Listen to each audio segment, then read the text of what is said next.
28 degrees, feels like 21. And Chris, you and I have talked about it. If they were to win the Super Bowl, that would be a parade for the ages down Broad Street.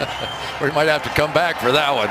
It is a passionate place, and when they start this theme music right here, you've got to be not quite alive to get a few chills up and down your spine here. It's great. Atlanta won the toss. They deferred, so they'll put their defense up against Foles in the offense. Matt Bosher to kick off. And off we go on a great playoff weekend. Corey Clement takes it at the 2-yard line. And their third down back. Clement brings the ball back out to the 25 as we take a look at the Eagles starters.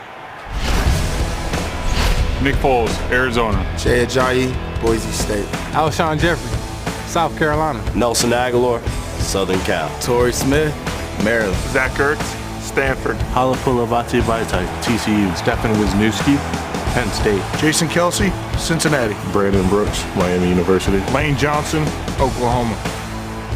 Good offensive front, especially on the right side. And there is Carson Wentz, all wired up for sound on the Eagles sideline. And Nick Foles will go to work from the 25. Play action. He starts to slip and then throws deep downfield. It's underthrown. There's all kinds of contact. There are 2 flags that come in. And wasn't that something, much as last week in L.A. when Ryan slipped and threw a touchdown pass to Jones. Right off the bat, Foles has his back foot slide out. And let's see about the call. Bill Vinovich is the referee. Defense number 34. Spot foul. Automatic first down. Brian Poole against Torrey Smith. Well, every receiver knows to do this. If the ball is underthrown, come right back through the defender, you're going to get the call. But this is a duck of massive proportions. That's not the first ball you want to see out of Nick Foles' hands. That thing came up about 15 yards short. Yes, into the wind, but not pretty. Very windy on this chilly late afternoon, and now they give it on a draw to Ajayi, who started the season with Miami. The ball is loose. The ball is loose at the 26-yard line, and the Falcons start to run away as if they've come up with it. Everybody so signaling, and so do the officials. So after the 42-yard penalty, and then Ajayi's first carry is a fumble, and they turn it over right away. Well, the Atlanta Falcons started with turnovers a week ago in that playoff game, and they're coming right back. There it is, shooting right out the back, thanks to Ricardo Allen. And then here we go from there. And Keanu Neal recovers it. So Ajayi on the sideline. Poole is off the hook. And the Falcons take over at their own 26-yard line. But effectively, because of the pass interference call, like a punt. You know, they're getting the ball on the 26-yard line. Big deal. So Doug Peterson watching his defense now as Matt Ryan and the Falcons go to work from the 26-yard line. Freeman is the running back. Short drop, quick throw to the outside, and that is Levine Tololo making the catch, a 12-yard gain and a first down. Matt Ryan, Chris mentioning the fact, great success in his last 5 postseason games. There he was last week. He threw a lot of short stuff. There was a lot of yardage after the catch, but his rating in triple figures.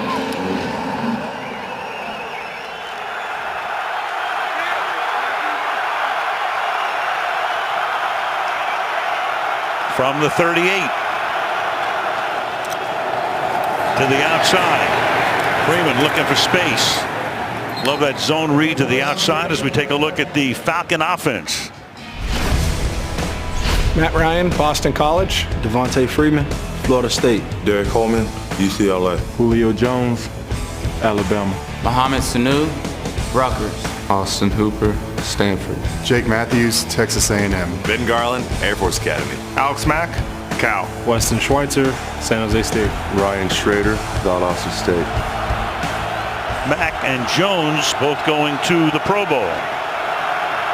Put a fullback in, that's Derek Coleman, then toss it to Freeman to the outside. And he cuts it back up to the 43-yard line. 3rd and 5 as we take a look at the Eagle defense. Brandon Graham, Michigan. Fletcher Cox, Yazoo City High School. Timmy Jernigan, Florida State. Vinnie Curry, Marshall. Michael Kendricks, Cal. Daniel Ellerby, University of Georgia. Nigel Bradham, the Florida State University. Jalen Mills, LSU. Malcolm Jenkins, the Ohio State University. Rodney McLeod, the University of Virginia. Ronald Darby, Florida State. Mills figures to cover Jones much of the night. He'll have his hands full as Ryan comes up with the empty backfield on a 3rd down and 5. Hangs in the pocket, then has to escape, floats one, caught, and that'll be a 1st down. Mohamed Sanu coming free, and they pick up a 1st down. Yeah, the question is always, can you block the Philadelphia Eagles? And Matt Ryan, as he showed us a week ago, very good at maneuvering around inside the pocket, eyes down the field, and able to make the play. And no question, the guards are going to be the focal point. Nice job this time by Wes Schweitzer, going against maybe the best in Brandon Graham. Gain of 17. Derek Coleman's the fullback, and Tevin Coleman, who shares time with Freeman at tailback, is in there as well. And the pass goes to the outside, and Julio Jones makes his first catch of the night. It won't be his last. It'll be 2nd down and 4. Well, these two teams got together last year, and there's Jay Ajayi, who had the fumble, and Dan Quinn. But when they got together, it was a bit of an embarrassment, I think, for the Atlanta Falcons. This high-flying team came in here and only scored 14 points. And on the defensive side, they kind of got run over, the Falcons did. And they watched that tape of that game from last year 4 different times this week, and it doesn't sit very comfortably with anybody in Atlanta. Little toss here to Tevin Coleman. Swinging to the outside and picks up a 1st down. So the Falcons begin this drive after the turnover with 3 successive 1st downs. Yeah, and what we're going to get is a lot of action on these defensive ends out here, because the Falcons know for them to be successful, they have to be able to get that outside zone, outside toss play to work. And the Philadelphia Eagles defensive ends are so physical and do so many different things. They crash down inside. They play a wide 9 technique out very wide. So the Atlanta Falcons have a multitude of things they can do to those defensive ends in this game. Jim Schwartz, the Eagles defensive coordinator. And again, they run it to the outside with Tevin Coleman.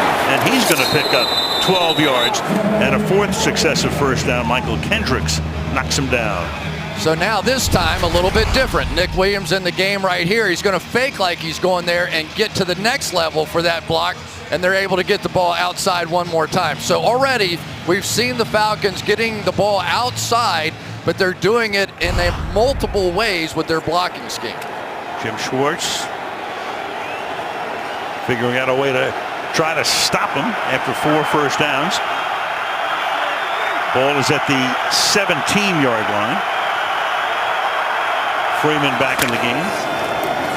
He'll try to get to the outside. This time he gets stopped at the 17-yard line. Big Fletcher Cox, number 91, highest paid guy on the team, makes the tackle.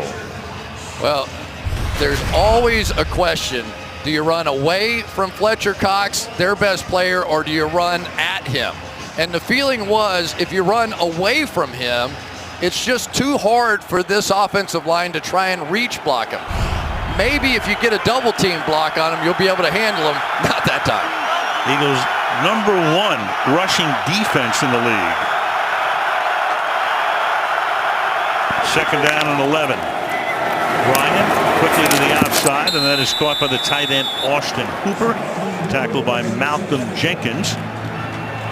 And that'll make a 3rd down and 8 for Atlanta.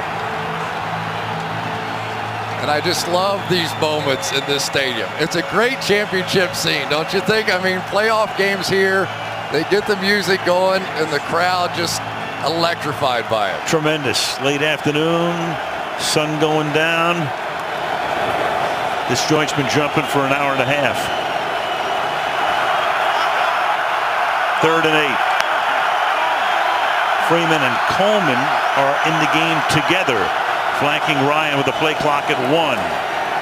And Ryan from the pocket throws, caught, but short of a 1st down, and the Eagles think it's incomplete, so it doesn't even matter. Taylor Gabriel never had it to begin with, and it's 4th down.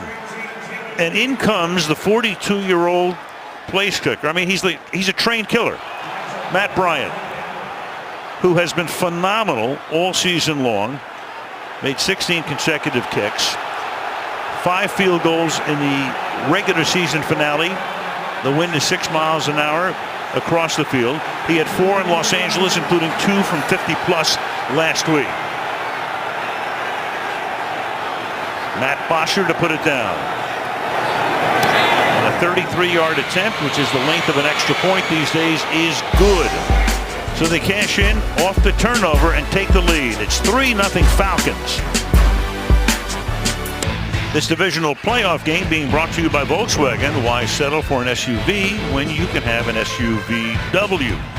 By Microsoft Office 365. By Bud Light, Dilly Dilly, and by DirecTV. Falcons and Eagles, plenty to celebrate this season. That might be my favorite right there. Rolling a strike. Into the 1-3 pocket. That was a great change this year. It really was. It brought the little kid out in all these football players. They had fun with it. Plenty of rehearsing has gone into it too. You've got Kenyon Barner and Corey Clement both back to receive. Bosher to kick off 6 minutes into the game. Atlanta wins. They go to Minneapolis or New Orleans next week. If Philly wins, as you look at the wind, Philadelphia would host the NFC Championship game here next Sunday.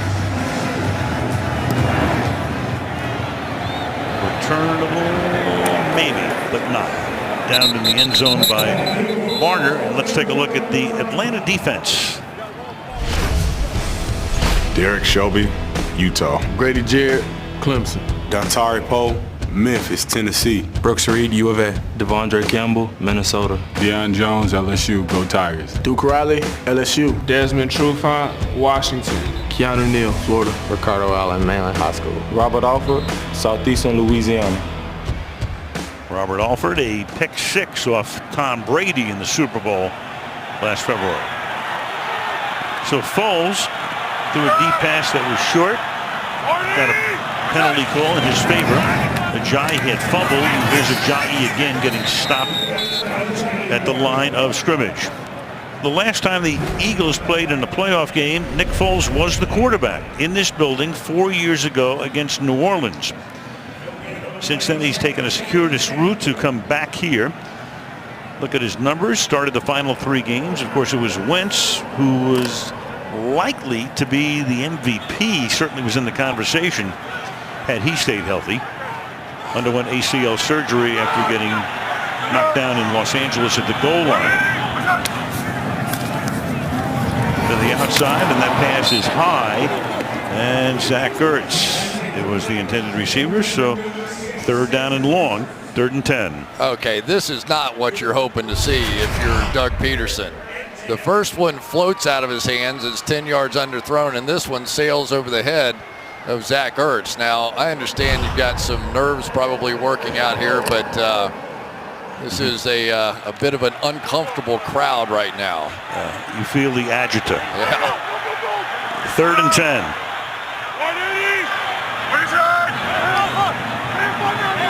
Showing blitz of his pool.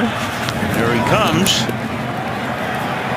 Foles throws to the outside, and that's a little too high as well, but a flag comes in intended for Max Hollins. So even though Foles has yet to connect, he's going to be the beneficiary of a couple of calls here. Pass interference. Defense number 21. Spot foul. Automatic first down. Desmond Trufant. There we go. Basically, they caught him in the blitz, saw that, and then you get the grab at the top of the route there by Trufant. At first look, it looked like Hollins may have been the one initiating it, but that was a good call. 21 yards. So already 63 yards in penalties assessed to the Falcons on those 2 pass interference penalties. First down from the 45-yard line. Ajayi swinging to the outside, turns it back, gets into Falcon territory, tackled by Campbell. So Ajayi, he'd been the horse in Miami for a couple of seasons and then fell out of favor down there in midseason, and the Eagles were able to pick him up in a trade In fact, when Howie Roseman, the general manager, went to Doug Peterson and said, I have a chance to get Ajayi, Peterson thought, you're kidding. What's wrong? Yeah. I mean, what's wrong with him? And of course, he has had a few knee issues and some different things, but he's come in here and fit in beautifully, and now taking over basically for LeGarrette Blount as a starter. Second down and 3. Ajayi again pulls his way. First down and a lot more. He picks up a lot of yardage after contact. Case in point right there. Trey Burton, tight end, helped lead the way. Well, now you've got the Eagles with a bit of trickery here. Going to come in with the tight end wham block down on the nose tackle. And both of these offenses look like they're willing now to play multiple tight ends and receivers around those tackles and try and give it some different looks coming back inside with those blocks. Now you got Blount in the game. He's won 2 Super Bowl rings in the last 3 years with the Patriots. And they give it to Blount, and he fumbles and recovers it himself. I tell you, the crowd's going to need sedatives pretty quickly. Well, it looked like it was a decent handoff here. Let's see what happened with this one. There's LeGarrette Blount. He's been in plenty of Super Bowls back in his days with the New England Patriots, and I don't know what happened. Loss of 7. They have 3 backs. Corey Clements, their third down guy. Kenyon Barner comes into the game. He's at the bottom of the screen. Number 38, split wide. They go 5 wide here. And Foles hits Ertz. Then the tight end had a great season. Is forced out of bounds at the 34-yard line, making it 3rd down and 7 after a gain of 10. All right, the question mark on the outside for the Philadelphia Eagles offensively is, can Halapoulivaati Vaitai hold up? And that time Brooks Reed, who's in there, is much really for the way he plays the run as the way he plays the pass. Nice little spin move that time, and back in field goal range, I guess. We don't know with this win today what anything means. 3rd and 7. That's Corey Clement, the 3rd down back, flanking Foles. Atlanta sends 4. Foles in trouble, and that would take them out of field goal range as he gets sacked. And you got McKinley, who's down on the grass. Takk McKinley, their #1 draft choice, the rookie from UCLA. All right, let's take a look at these guys coming off the edge right here. Claiborne and Takk McKinley getting the pressure on that side, and basically that's McKinley just undercutting for his second big play. That is not a good sign.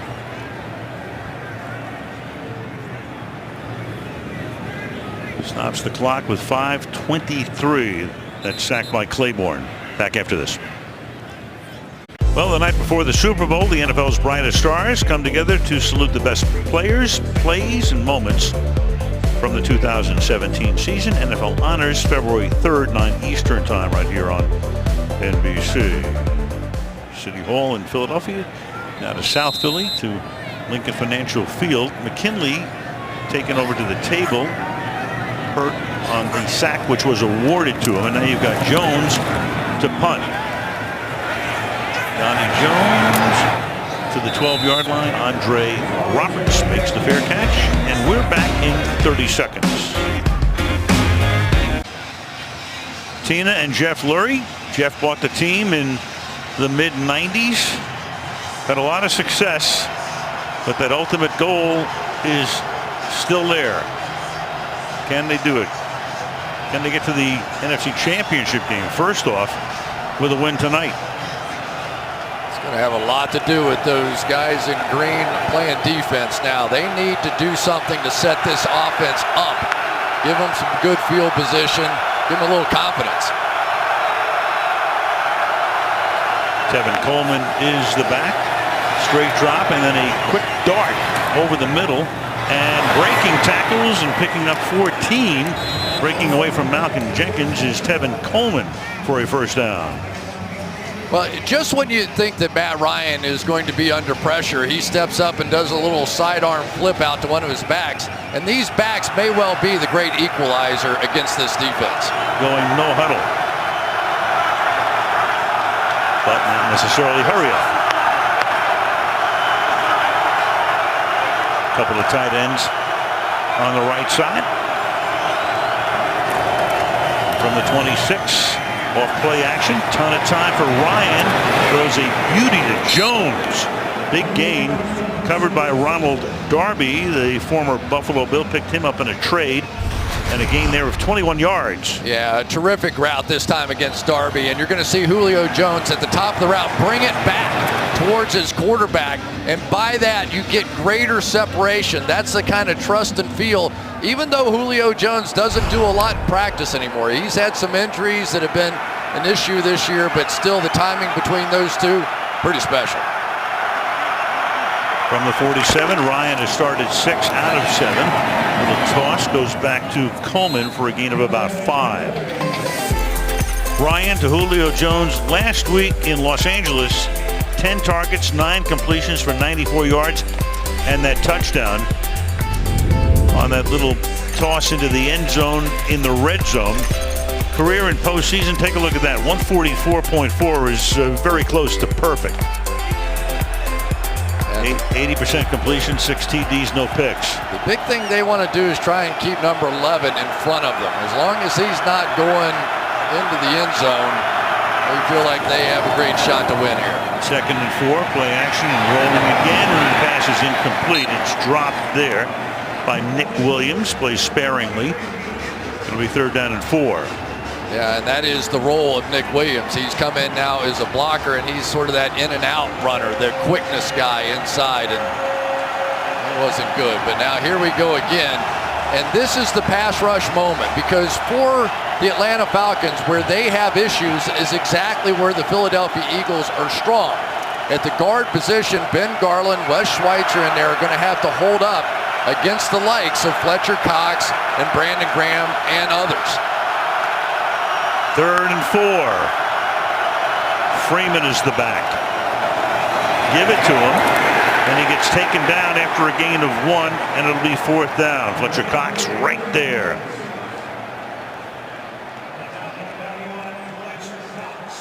Well, it's really a miss this time by Wes Schweitzer. Should have had an opportunity with a good angle to cut this one off. They go double team the other way against Brandon Graham, but Schweitzer just could not hold up against Fletcher Cox. So they leave the offense out there. It's going to be 4th down and 2. Will they go for it or just line up and try to draw the Eagles offside? Pretty good little gamble here if they do go for it. Play clock down to 4. Looking around, play clock at 0.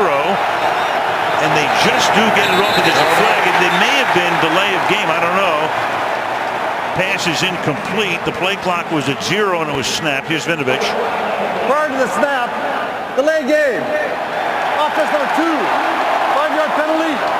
Still 4th down. That's pretty interesting. They were really going for it and they couldn't get it off. What a break for the Atlanta Falcons. Here's the clock down in the lower left. And you can see, Ryan, this is a cluster from the beginning. Clearly goes down to 0. But that play would not have worked. They would not have picked up the 1st down. Every once in a while, you catch a break when your own team has a penalty. Matt Ryan and the Falcons got saved there. Major break. With 2.5 to go in the quarter, Kenyon Barner is back to return the kick. Matt Bosher, one of the best in the league, descended toward the south end zone.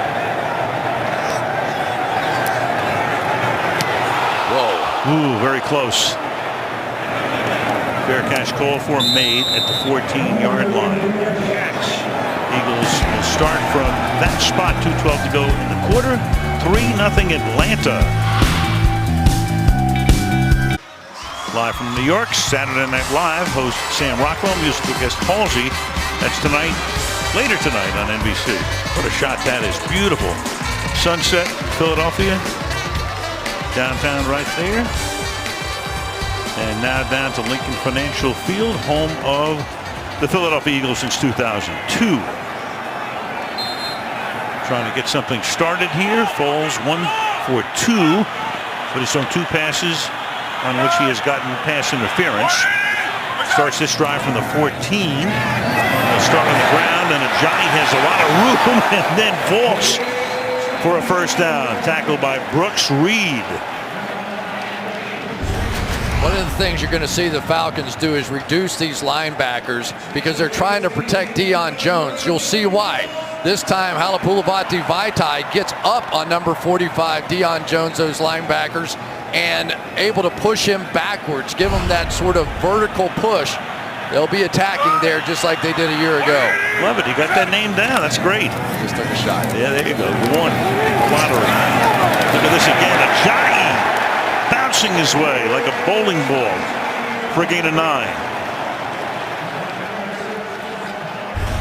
And this is just all wiggle right here because this play was really meant to go right there. You see Brooks Reed, though, came down, made him hesitate, but then the fight was on. And I'm sure that for Jay Ajayi, he's embarrassed after that fumble, but he's got it going pretty good since then. Knocked down about 8 pins on his way to a gain of 8, second down and 2.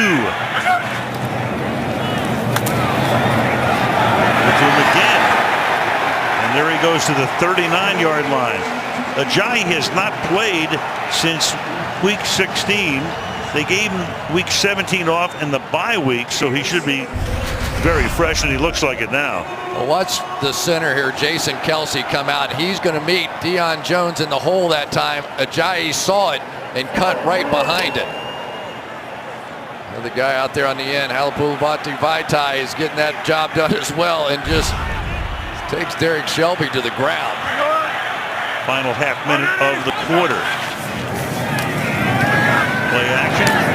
Set up a screen. Ajayi starting to stumble but stays on his feet and gets it up to the 48-yard line. Wisniewski with a block, so Ajayi doing his thing here as we tick down to the end of the first quarter. Philly on the move. End of 1. It's Atlanta 3, Philadelphia nothing. This divisional playoff continues after these messages. Tonight's aerial coverage, and look at that shot of downtown Philadelphia, being brought to you by Geico. Just past sunset in the city of brotherly love, where the Eagles are on the march here, down 3-0. Al Michaels, Chris Collinsworth, Michelle Tafoya. First of 4 playoff games this weekend. We're down to what they were calling college basketball, the Elite 8.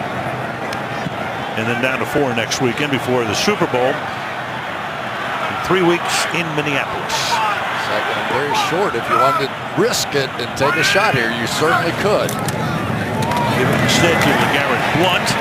And Blunt picks up a first down to the 44-yard line.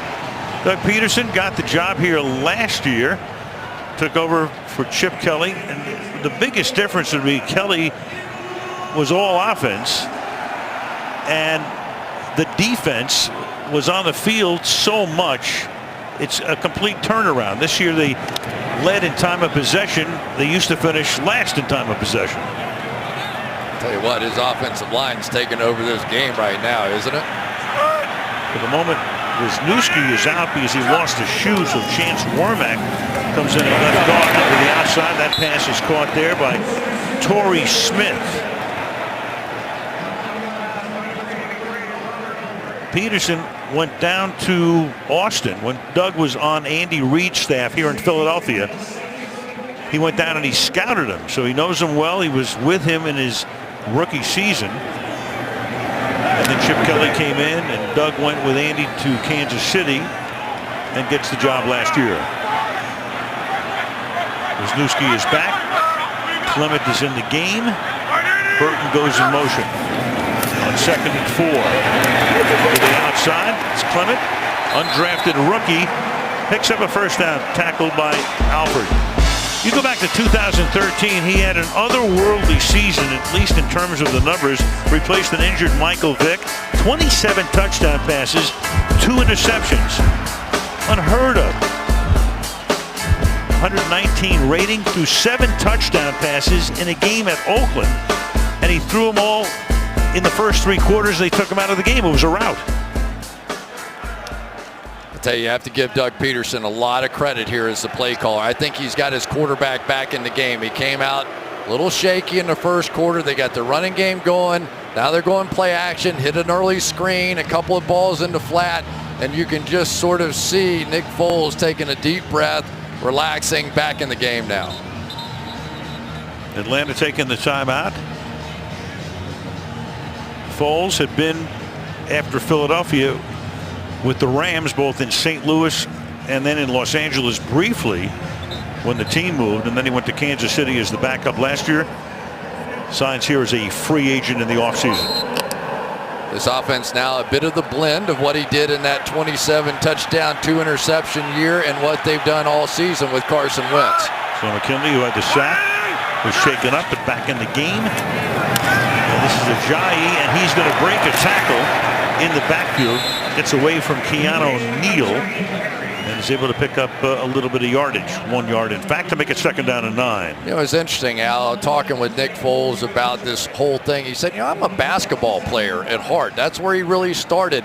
And he said, I never thought about dribbling. You just dribbled. I never thought about shooting. You just took your shot. And I think I was getting a little too mechanical with playing quarterback. And I just want to now get back to reacting and playing and doing the things I was doing then. And I think you're starting to see him settle into that.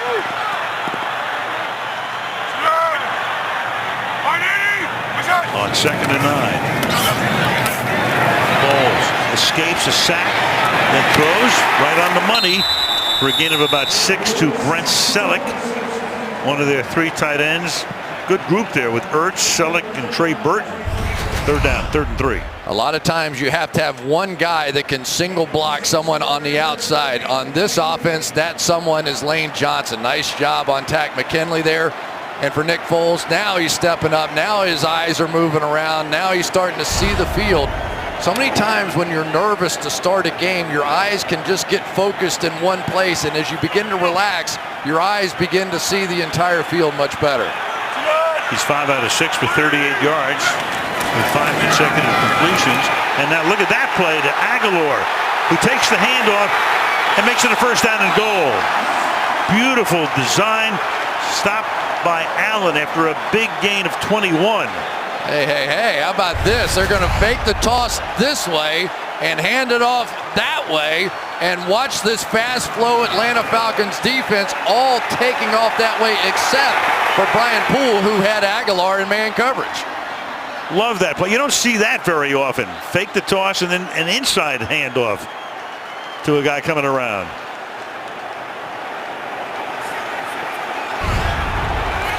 Blood now in the backfield. 1st and goal from the 3. And you got a timeout taken by Atlanta. So Atlanta has been forced to use 2 timeouts on defense. Back after this.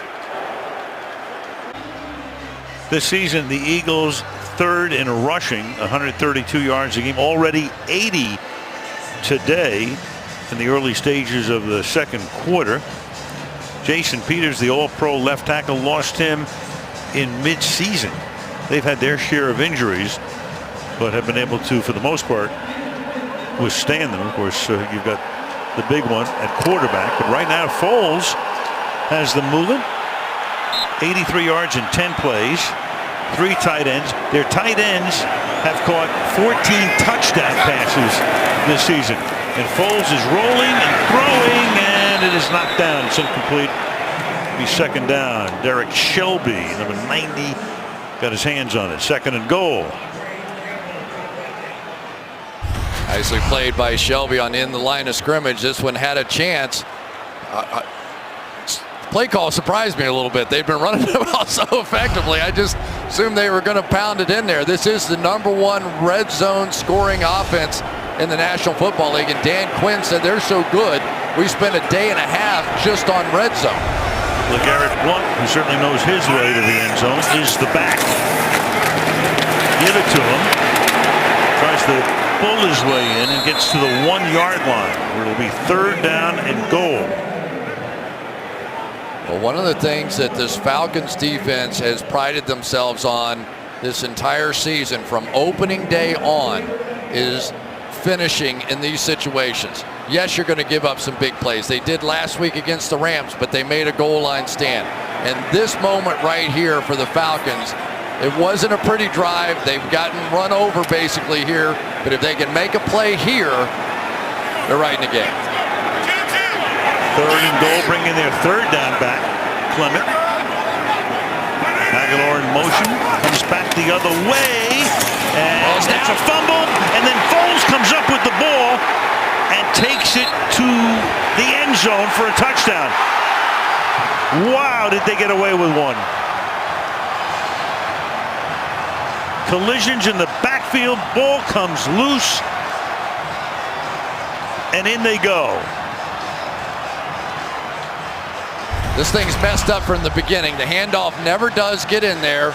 You'll see the fumble right away. Foles knows it before anybody does and jumps on the ball. Now he is going to have a little contact there. Did he get across the line? That's going to be the interesting part. He clearly recovers it and advances it, but was contact made? I think that elbow's down. The previous play is under review. It's under review. They'll look at it in New York, obviously. And the way we see it, it's going to come back to the half-yard line. So it should be 4th down. We'll see when we come back. Back in 30 seconds. So many interesting aspects on this play. We think it's going to get overturned. It's going to be 4th down and then a big decision coming for Peterson. But here is Foles coming up with it. Here comes Poole, who had a big game last week in L.A.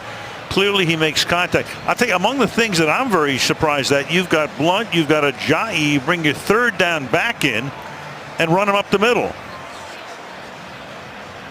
Yep. After reviewing the play, the runner is short of the short of the yard line. It'll be 4th and 1 on the 1-yard line. Yeah, but nobody goes for it like Doug Peterson does. This is not going to, here they come. That play was messed up from the beginning. They got a little too tricky. Looked like Nelson Aguilar ran into the whole mesh of the handoff. Most 4th down conversions. You just saw the information there in 9 years. LeGarrette Blunt is the running back. And they come up to the line and then back off. This is the 14th play of a drive that's consumed 6.5 minutes. They've got a tackle in, a tight end, Isaac Seumalo. So they have all the beef on the field. All the tight ends in, 3 tight ends in. And put Burton in, one of the tight ends, as a fullback. Blunt is the tailback. The 4th down play is Blunt to the outside, and then he goes for a touchdown. Trey Burton leading the way with a block.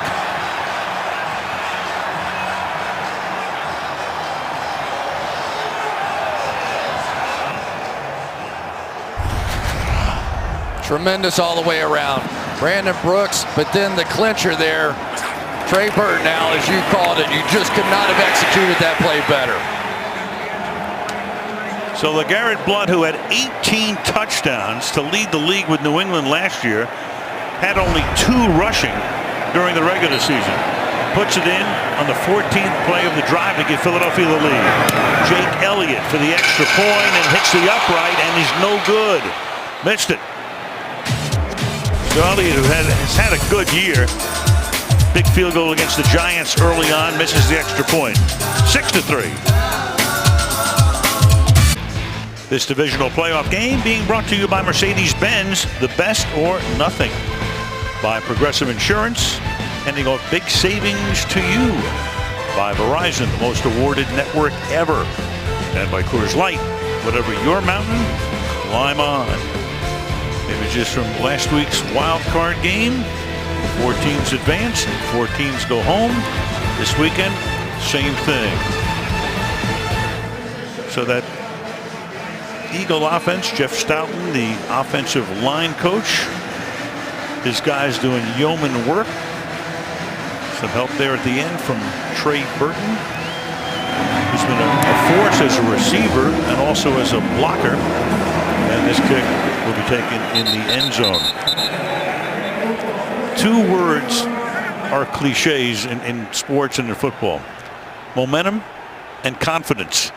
But if that Eagle drive didn't give them momentum and confidence, then nothing will, the way this game started. Especially for Nick Foles. And I think that's the big thing. I really felt coming into this game, if the Eagles had an advantage, it was on the offensive and defensive lines.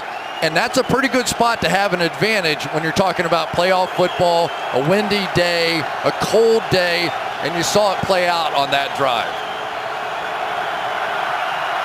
Start from the 25-yard line with Freeman as the running back. And Devontae goes through the middle but goes nowhere. Tim Jernigan, former Raven, makes the tackle. Both guys, Jernigan and Freeman, from Florida State. 2nd and 9. Yeah, and you have to find a way to get past those interior two. And one thing you'll see out about the Philadelphia Eagles defensively, on that defensive line, they'll only play about 4 or 5 snaps, and then they'll rotate in a second line. And at that point, you may well see the Atlanta Falcons trying to go hurry up to keep those backups on the field longer. They split Freeman wide left. 5 receivers in this set. Blitz coming. Ryan hangs in there, throws, and that's caught. And then breaking away is Sanu.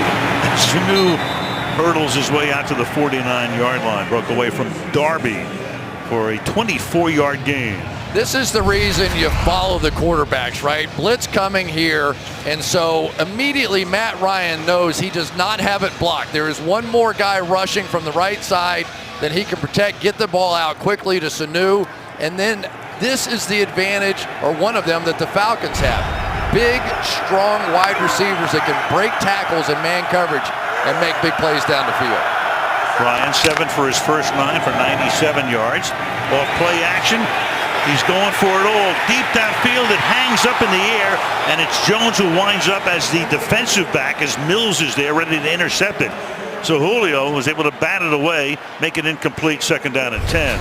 Yeah, this one had a great chance to get picked. Here we go down the field, but this ball looked a little bit the way Nick Foles did trying to throw in this direction. So I think clearly now we've established what is going on. Pressure, no question, on Matt Ryan, but that ball is floating just like it did out of Nick Foles' hand. Wind swirling around. Temperature now down to 27 degrees. 2nd and 10. And that's going to be read perfectly by Darby. So Darby gets run around on the last play, but this time he's right there to take down Taylor Gabriel for a loss of 3. That's the reason you sign a veteran guy. Watch Darby out here reading the quarterback, sees the quick screen, and beats the offensive lineman Jake Matthews out there to the punch. Again, they're flashing a lot of noise around that other side, so they try to go misdirection the other way, and Darby ready for it. Darby missing a good part of the season after fracturing his ankle in the opener. Came back in mid-year. 3rd down, 13.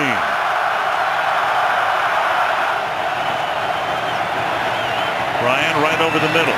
It's Julio Jones, and he gets taken down at the 48-yard line by Malcolm Jenkins. And Atlanta sends in the punt team. Well, you want to name an unsung hero on the Eagles defense. How about Malcolm Jenkins? Here's a guy that after they lost 2 starting middle linebackers, including one of their best in Jordan Hicks, that guy plays 40% of his snaps at linebacker and 30 at safety and 20 at corner. I mean, it's unbelievable what he's done for this team. He's played nearly every position on the defense. Ryan knows him well. Jenkins spent the first part of his career with New Orleans in the NFC South. Bosher punting into the wind. And you can see that is truly into the wind. And then takes a sideways bounce, and the ball is loose at the 19-yard line. And the Falcons wind up with the ball. So the Atlanta Falcons, beneficiaries last week in Los Angeles with a couple of kicks, do it again here. Leroy Reynolds winds up recovering it. Well, Patrick Robinson is down there just blocking. If that hit number 32 Rasul Douglas's foot, then it's a live ball right from the start. Didn't matter what happened after that. So you don't have to look at anybody get blocked into the ball, any of that kind of stuff. It looked like it hit Douglas's foot right off the bat. You know, Al, we were looking at it, and it was like a Frisbee, wasn't it? It went up in the air, and it almost came back towards the punter. Like a boomerang. Looks like it hits Brian Brayman.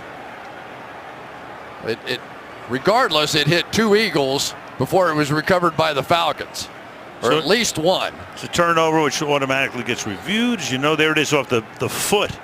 And it's on from there. Now it's just a live Previous football. play is under review. It's under review, but it's pretty clear. So it's clear that Douglas touches it, and then a clear recovery is the other part of the review. And the other thing that's clear is that the Falcons special teams now for the 2nd straight week are having a major impact on this game, and that missed extra point may loom large before we're too far along here. Keith Armstrong is their special teams coach.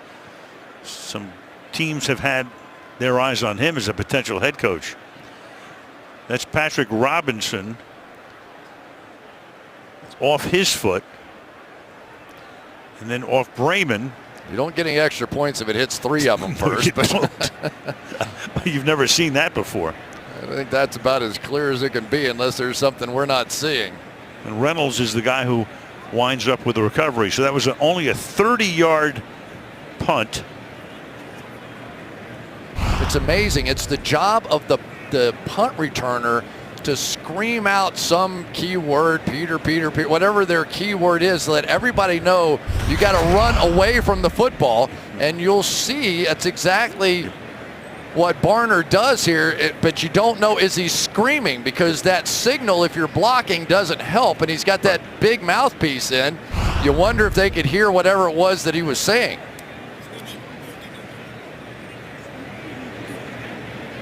So one of the guys that touched is right there. Brian Brayman.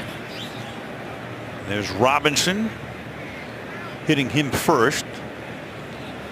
So Vinovich on the telly with New York tells After reviewing us. the play, the ruling on the field is confirmed. First down. Sort of knew that, didn't we? Yeah. After 40 replays. That's right. We're geniuses. A little bit better than last week. I think we had a 5-minute delay. This one about a minute and a half. All right, Atlanta has the ball at the 18-yard line. +9 margin in the last 2 postseasons.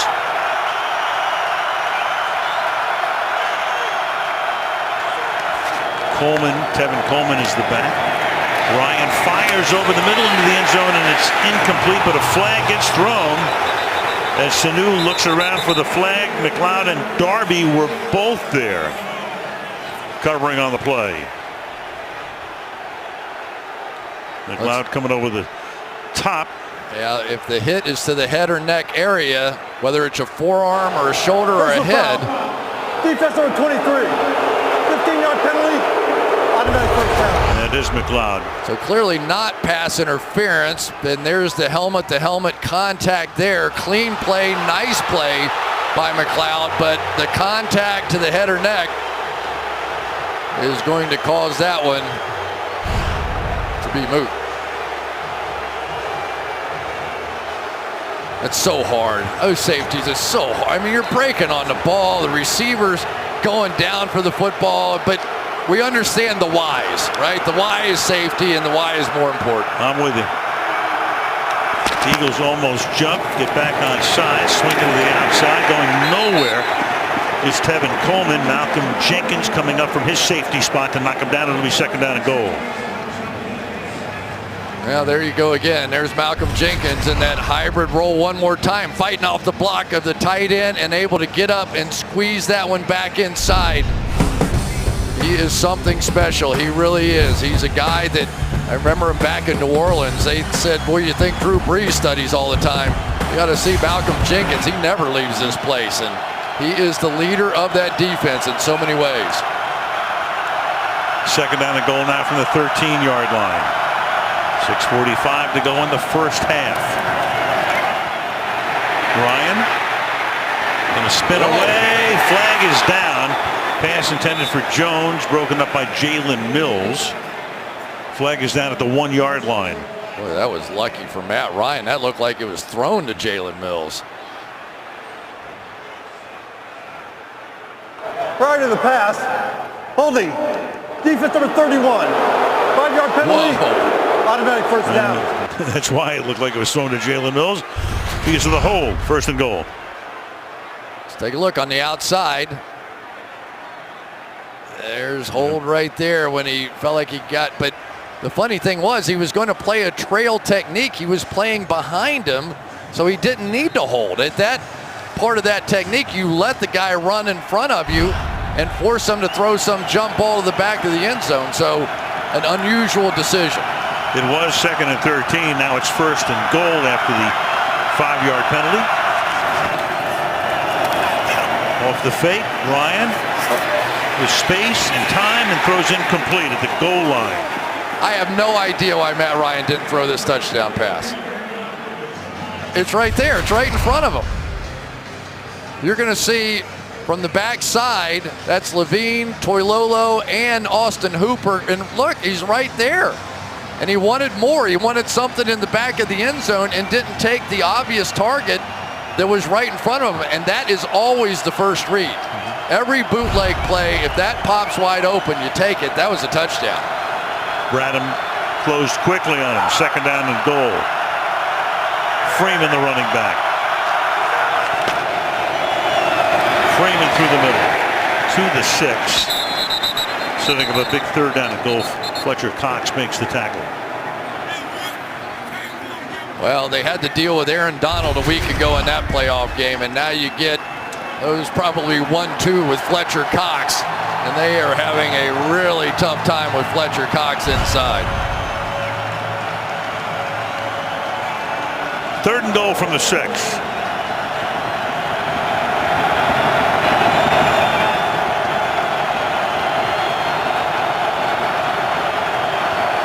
Freeman flanking Ronald. Trips to the right. Ryan looks that way. Tries to dump it off and hits Freeman for a touchdown. Moving forward, just staying behind the line of scrimmage, and in they go for the score. How did he see Devontae Freeman on that one? He got turned completely around. This is an awesome quarterback play. Here goes Freeman right out here, and you're going to see Matt Ryan's going to get sort of turned around, spun around, and then just sort of threw a little jump pass over the top. Spectacular quarterback play. All through these playoffs now, on these 2 days, we have veteran quarterbacks and inexperienced quarterbacks. You hear the phrase, follow the quarterback. Follow that quarterback on that one. Stayed 1 yard behind the line of scrimmage. Matt Bryant now in for the extra point.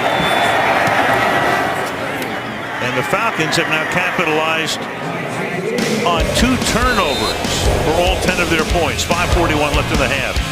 10-6 Falcons.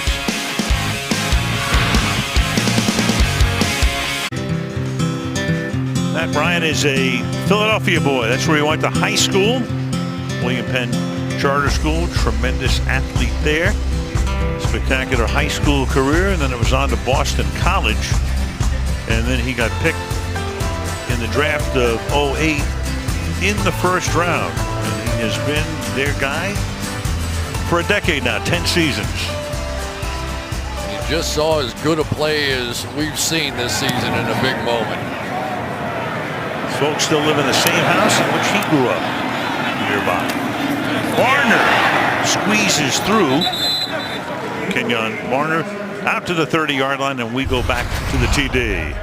Yeah, and nothing over to the 3 wide receiver side. He pulls the ball back down, and now Fletcher Cox has him in his sights. And you can't blame Malcolm Jenkins. He looked like he was going down, so he dropped the man coverage, comes up, and there he is. Such a humble, nice guy when you meet him.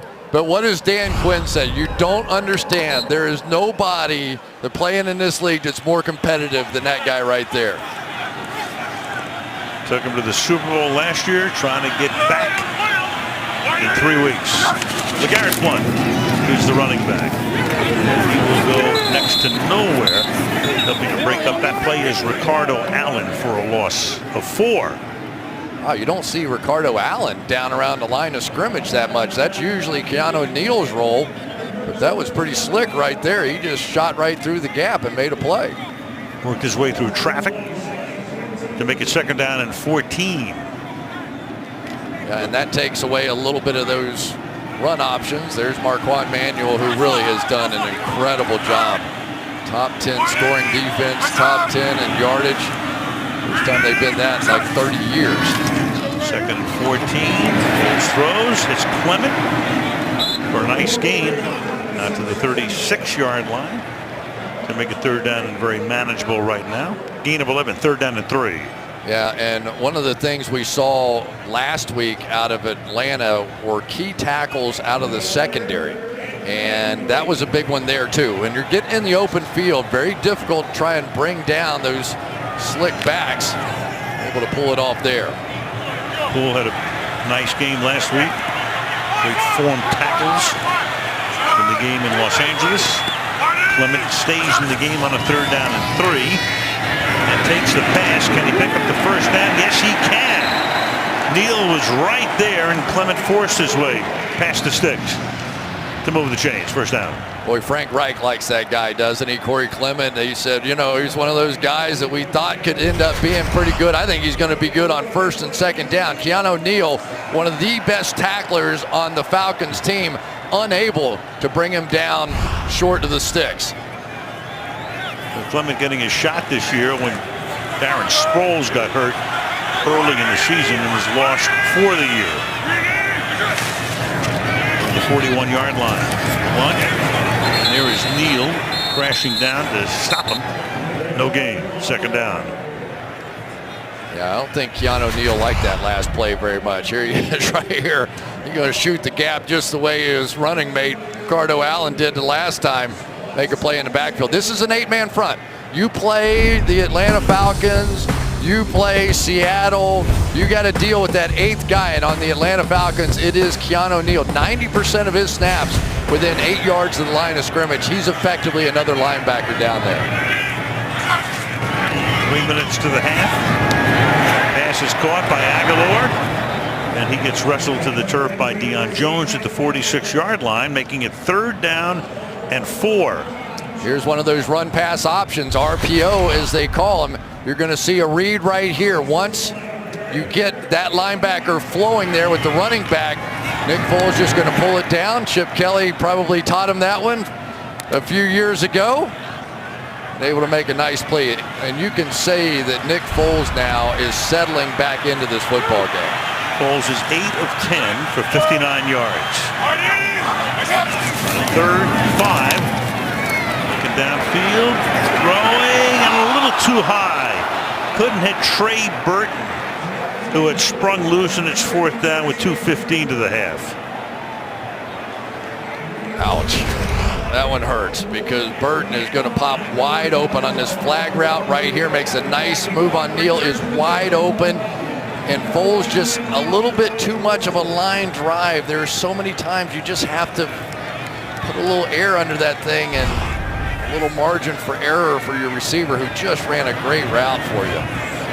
Tough to put air under it on a windy night, though. That's the only thing. Yeah, could be. Yep. Donnie Jones to punt. Line drive spinner. It bounces into the end zone. 2:08. Atlanta has the ball at the 20-yard line. Up 10-6 in Philadelphia. On Super Bowl Sunday, the biggest concert of the year, the Pepsi Super Bowl 52 halftime show. And follow Justin Timberlake on his journey to the world's biggest stage. Visit PepsiHalftime.com. All he wants to do is make you dance. Oh, yeah. Oh, yeah. About 70 to 1 are the odds of that. I'm going to take it. As Wentz looks on, Atlanta has the ball at the 20-yard line. The toss back to Kevin Coleman. And he, with a big run of 21 yards, with Julio Jones leading with a nice block. And that's going to take us, once they wind the clock, to the 2-minute warning. So Atlanta with good field position, but only one timeout as we head down the stretch in the first half.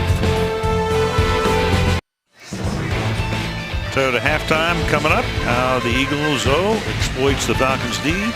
Guys, we'll talk about that. Latest on the Patriots coordinator's coaching candidacies. As you look at it's next door, Xfinity Live. Big crowd on hand watching as we wait for the Toyota halftime. 2 minutes and 1 timeout. And Ryan from the 43-yard line. Fires, caught, Jones, and that's close to a first down, taking it into Eagle territory. McLeod makes the tackle, and that is a first down and a gain of 10. Falcons missing 2 timeouts, just 1 remaining because of that one drive they called both on defense. Ryan quickly gets taken down at the 50-yard line. That's Fletcher Cox who gets in there. So Ryan started to throw, put it down, and then Cox knocks him down. Yeah, and that's same thing we've seen all night long, that you knew Fletcher Cox would be working over these 2 guards, and that time just walked him right back in to Matt Ryan. 2nd and 13.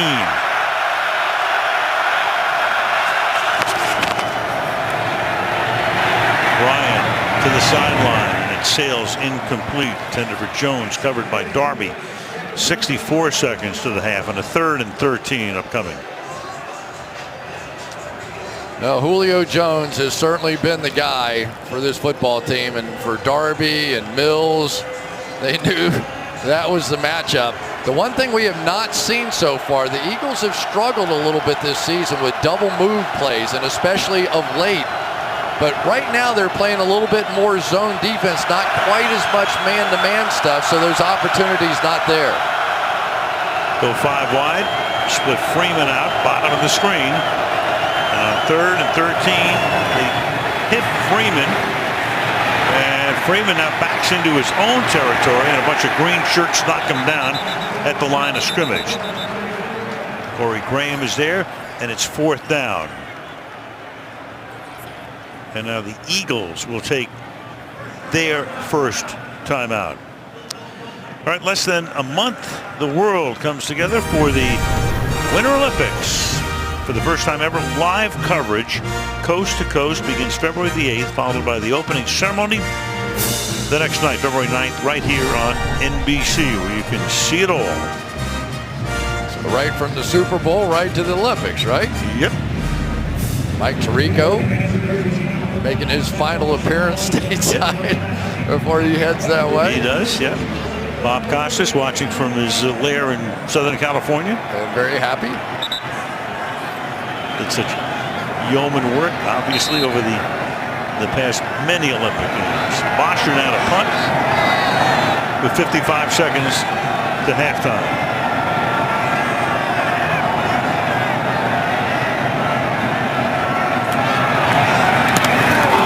Oh, that may have been deflected. Bounced at the 30-yard line, and it will roll dead at about the 28-yard line. We got a flag out. So that was Brian Brayman, who was one of the guilty Eagles. Meanwhile, it's a 5-yard penalty, so it won't be an automatic first down. And he's signaling that it was touched, which takes that away. Did he touch it is the question. Looked like it there. So that is Brayman. Did he get a hand on it?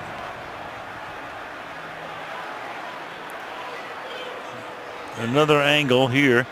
Ooh, clearly. Yeah, you can see his finger go back. Sure. By a manicure. So the good news is kicker, defense number 50. 5-yard penalty, repeat 4th down. Wait. Well, hold on a second. And they should be able to get the ball at the 28, which is going to be what they want. Well, I'm sure that, if New York's on top of this thing, they're going to want Vinovich to come over. There are no challenges. The previous play is under review. Yeah, there it is. I mean, it's clear. There are no challenges inside 2 minutes.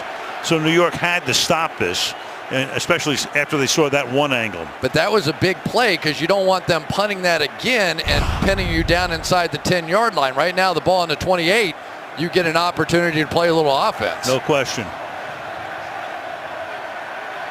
So Brayman's been involved in 2 special teams plays. I tell you, Al, in that game last week, the Falcons came very close to having a punt blocked in that one, and we've seen the Eagles getting very close and then getting a piece of that one. So something to watch as we move forward. Once that ball is deflected, all bets are off on whatever happens to the kicker from there. Correct. By a couple of fingernails. He's able to get a hand on it. That's what they're checking out. Play, Here's the ball was Vinovich. tipped. Therefore, there is no penalty for running in the kicker. Philadelphia's ball, first down on the 28-yard line. Got it right. Got it right fairly quickly. What can I tell you? You're the new pit crew standard. You got a clock on every one of them. Get it going. Get 46 seconds to the half. Philadelphia has 2 timeouts. Can they get into field goal range? Let's start with Clement, who's normally the third down guy in the backfield.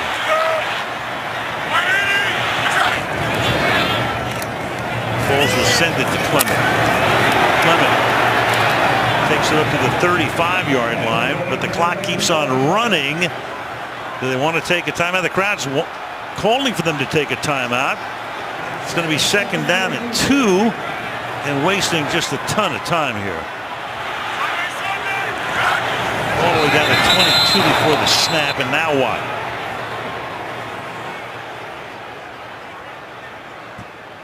Well, the Eagles had called a timeout, I guess is what Vinovich is saying. That's a running clock.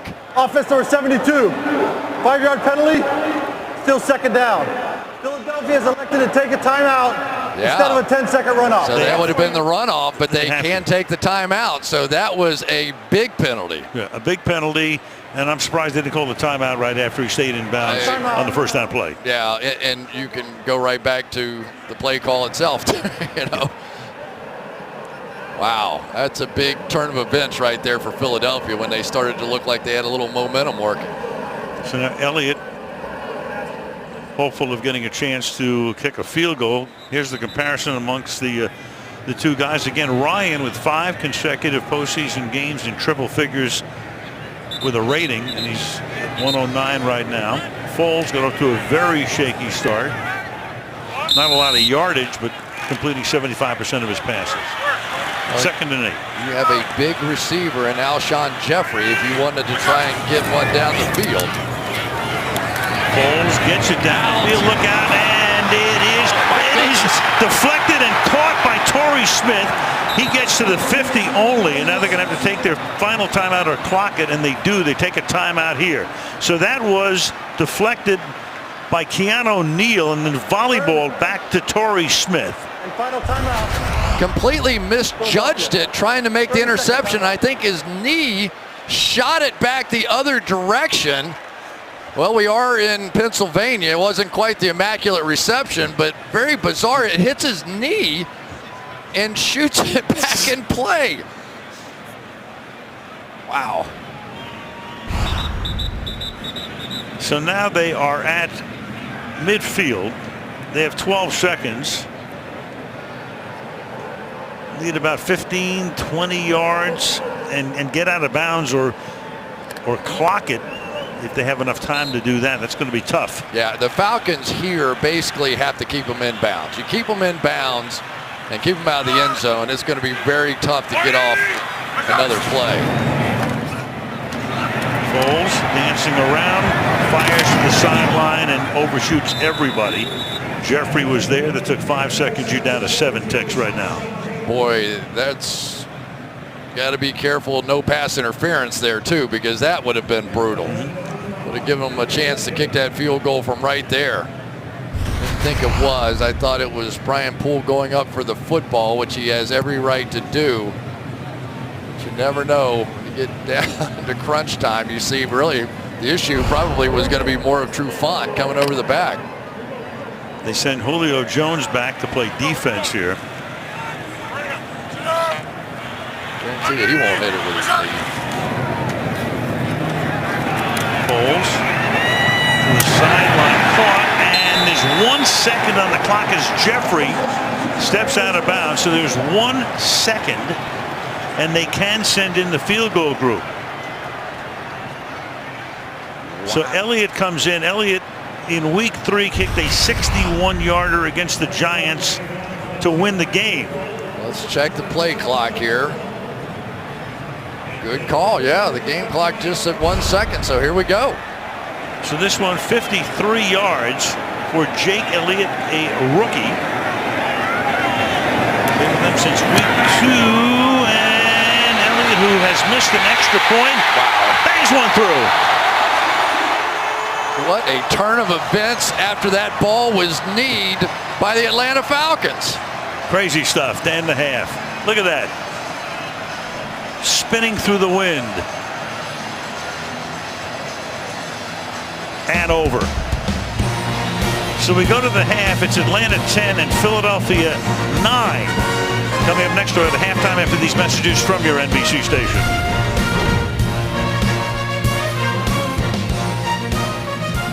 Want to stay up to date? Hey Siri, show me football scores. Tonight's first half highlights are brought to you by Chevrolet. I've been working my whole life, and now it's do or die. It's our house. All eyes today on Nick Foles as he leads the Eagles against Matt Ryan and the Atlanta Falcons in this NFC divisional playoff game. One to the outside, and in he goes for a touchdown. You just could not have executed that play better. Ryan tries to dump it off and hits Freeman for a touchdown.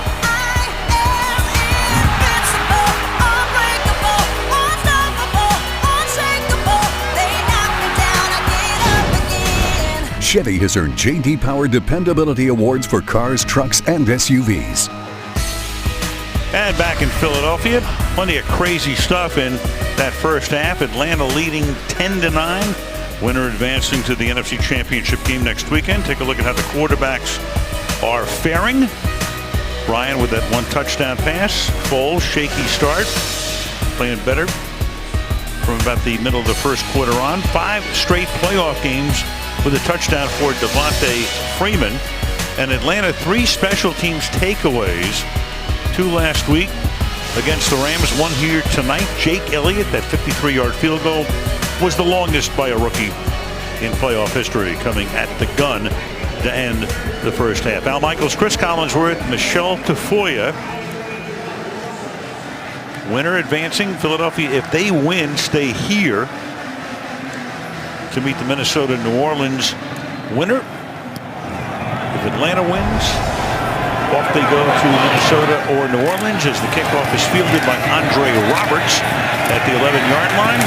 And the coverage is very good as he gets taken down to the 20, and we go to Michelle. Well, Al, Dan Quinn told me at halftime he wants to see his offense run the ball more, which will lead to more play-action pass opportunities, which should offset Philly's pass rush, and that's what he's hoping for. But he said against the run, they're not tackling well. He said, we're tackling too high. We've got to go for their legs. As for Doug Peterson, he told me the Eagles were putting the ball on the ground way too much, but he wants to run the ball more and says they're going to feed Jay Ajayi, Al.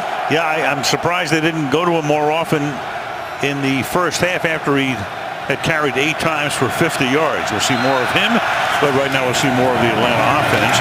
Here goes Freeman over the left side for a gain of 2. It'll be second down and 8. Fletcher Cox makes the stop. Well, as far as I'm concerned, that first half was all Matt Ryan and what he did to escape within the pocket and make plays. It was big third down plays in which he had to find a way to just flip the ball out, and then ultimately culminating with this touchdown. Just an absolutely spectacular play. Great half by Matt Ryan, protecting the guys who are protecting him, his offensive line.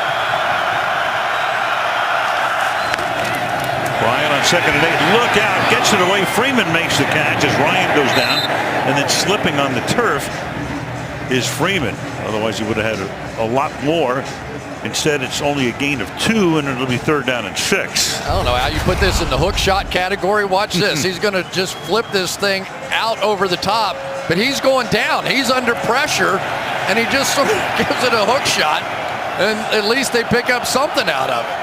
Yeah, Vinny Curry comes in and almost blocks it. Takes Ryan down to the grass. Tevin Coleman now comes in. Yep, and the wide receivers are split out. Now they're going to try and match up one-on-one with those running backs, and that's something the Falcons like. Play clock at 1 on a 3rd and 6. Ryan pumps twice, gets chased, and fires downfield, and it's tipped out of bounds and incomplete by Jalen Mills.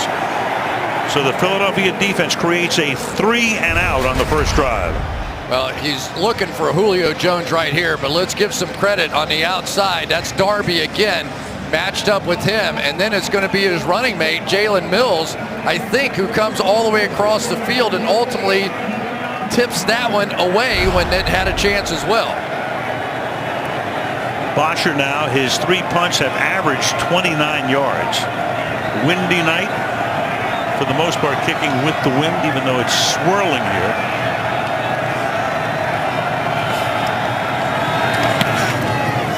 This kick, a high kick with not a lot of distance. And fair caught at the 40-yard line by Kenyon Barner. Early in the 3rd. It's a 1-point game in Philadelphia.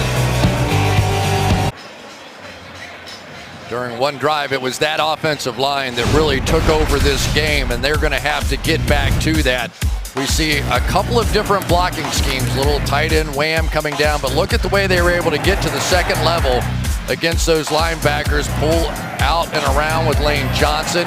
Again, running up the middle, getting to the linebackers, and then finally great block on the outside by Trey Burton and Brandon Brooks for their touchdown of this half. And you just got a feeling that that line had a chance to take over the football game, and I wouldn't be surprised if at least one of them didn't go in at halftime and say, hey, coach, maybe a few more of those worked pretty well that one drive, remember? Let's get back to it. Well, that's what Michelle said, that Doug Peterson was saying, feed Ajayi, who has 50 yards on the ground. He is the back here as they start from the 40-yard line. 9th carry, loses a yard. The Atlanta defense this year in the regular season allowed only one 100-yard rusher, and that was the guy. Ajayi did it when he was with the Miami Dolphins. Yeah, Ajayi's had a strange year, hasn't he? Didn't know. Basically, they got upset with him for being too open and honest and too many conversations in Miami, and he said, I thought they wanted me to be open and honest and tell them what I thought. He goes, I've learned that the NFL is a business. I think I'll just keep my mouth shut and play. Well, he's pretty happy right now because he's in the playoffs and the Dolphins are not. 2nd and 12, and then it's caught, and then hog-tied is Aguilar as he gets up to the 45-yard line. 3rd down and about 4. Another RPO. Watch Nick Foles. He's not looking at the running back Ajayi. He's looking at, is there a gap right there for Nelson Aguilar? The minute he sees it, he is going to fake the handoff and now pull it out and complete the ball. That's been his best weapon so far in the passing game. Aguilar was their 2nd leading receiver with 62 grabs during the regular season. That's his 2nd catch tonight for 14 yards. 3rd and 4. Keep it on the ground. Ajayi can only pick up 2, and that'll send the punt group back in. Well, you have to give some credit to the Atlanta Falcons. I think everybody in the building was expecting run there, but they stood up tall. This is a so much improved. I wish, Al, I could show America the tape of what the Falcons defense looked like trying to stop the run last year at this time and what they look like now. It's night and day. Last year allowing 28 points a game, and this year only 22. Left-footed Jones, a line drive that is fair caught by Andre Roberts at the 11-yard line. So 4 minutes into the 3rd quarter, it's Atlanta 10 and Philadelphia 9.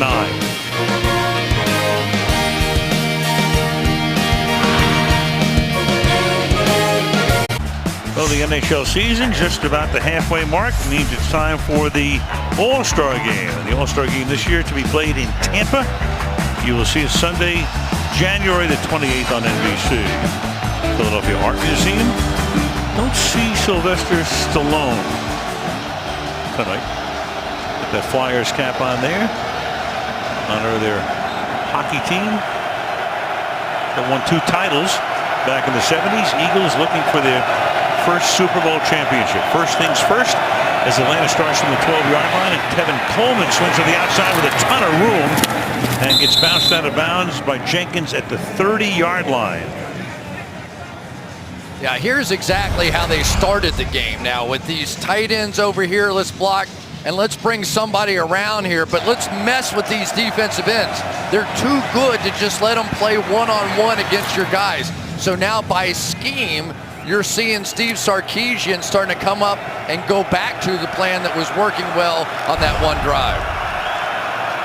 Nice running block by Garland, the left guard, taking Jenkins deep downfield with him. Now to the outside. Coleman again. Tackling the 29 by Nigel Bradham, who's played more snaps than any of the linebackers on defense during the season. Lost to 1, second down and 11. Yeah, Nigel Bradham's had a great year, and I'm not sure that the Eagles are where they are right now without Nigel Bradham. We talked about the injuries, 2 different guys at the middle linebacker position, and it ended up landing on Nigel Bradham to take over the play calling. He's in on the nickel, he's in on the dime. Very, very valuable guy. Yeah, they lost a key part of that defense when Jordan Hicks went down in the middle. Second and 11 as Bryant throws into traffic, and it's incomplete. That's Michael Kendricks, angry with himself for not getting the pick. 3rd and 11. Boy, Michael Kendricks is so athletic. Watch him overshoot this and almost come back underneath. When Ryan saw him go out wide, no linebacker makes that play back inside like that. But that was something special that time by Kendricks. 3rd down, 11.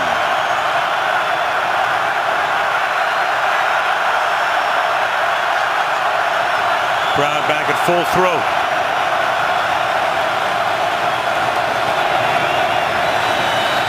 Deep drop by Ryan, fires, caught. They needed 11 and get 12 as Julio Jones makes the catch to convert.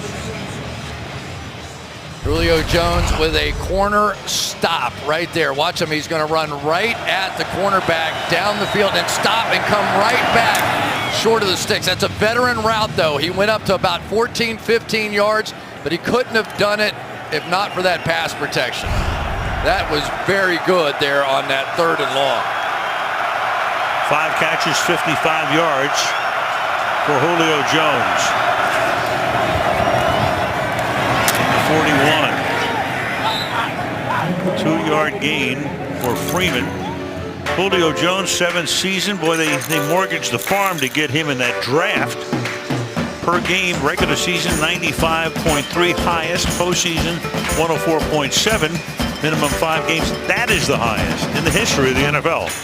Yeah, Thomas Dimitrov came in and asked Matt Ryan. He said, "We've got such good receivers, Tony Gonzalez, Roddy White. Do you think we could fit Julio into that mix?" Matt said, "Yeah." You think? 2nd and 8. Ryan throws underneath, and that's Freeman.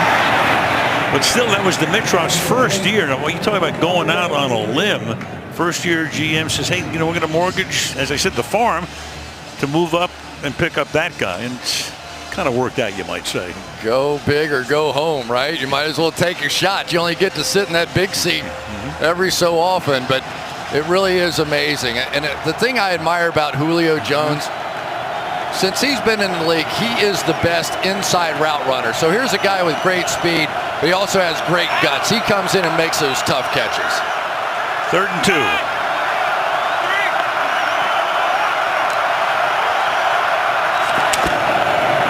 Inside handoff, Tevin Coleman, who should have enough. As he crosses the 50, takes the ball to the Philadelphia 49 and a 1st down. We tick down to the halfway mark of the 3rd quarter.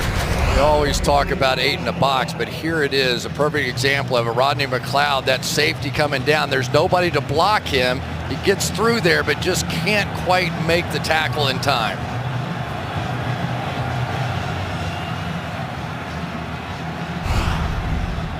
There's Thomas Dimitrov talking about him, and the owner of the team, Arthur Blank, nervously looking on.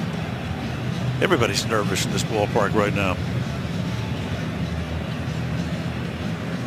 They're going to measure, and he does have the first down. No index card necessary. We've seen it all this year. We have. Yeah, we should. We've done 31 games or something this year. But the big one coming up, our next telecast will be the Super Bowl. Can't wait. 3 weeks from tomorrow. It's a great stadium, and people in Minnesota, you talk about people on edge. Think about the people in Minnesota thinking, could we have a home Super Bowl? Right. Already on edge for tomorrow. Ready to take on the Saints. Freeman is the running back. Play action. Ryan slides and then just throws the ball away. It'll be 2nd down and 10. Yeah. Well, they're trying on 1st down. You think that a defense, they're going to start playing the run. And so they took their shot here. This was going to be their big shot play, but there was Corey Graham running stride for stride with him. Matt Ryan pulled it down, didn't like anything he saw, and didn't want to get hit by Barnett.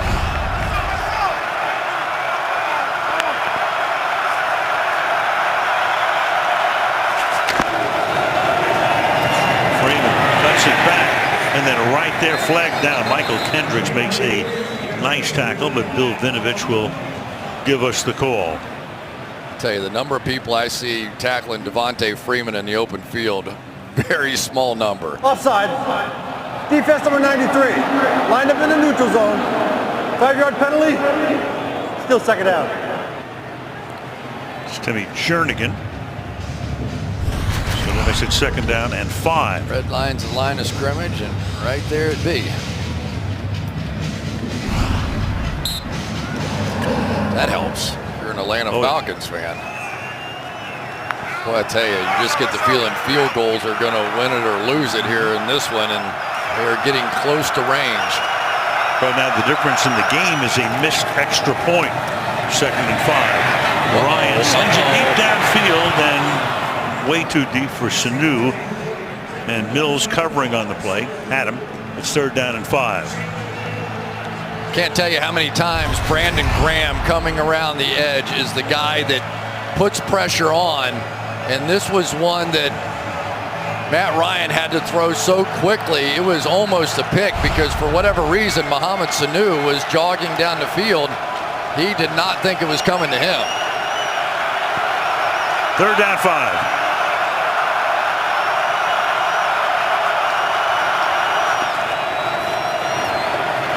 Ryan under pressure, down he goes at the 46-yard line.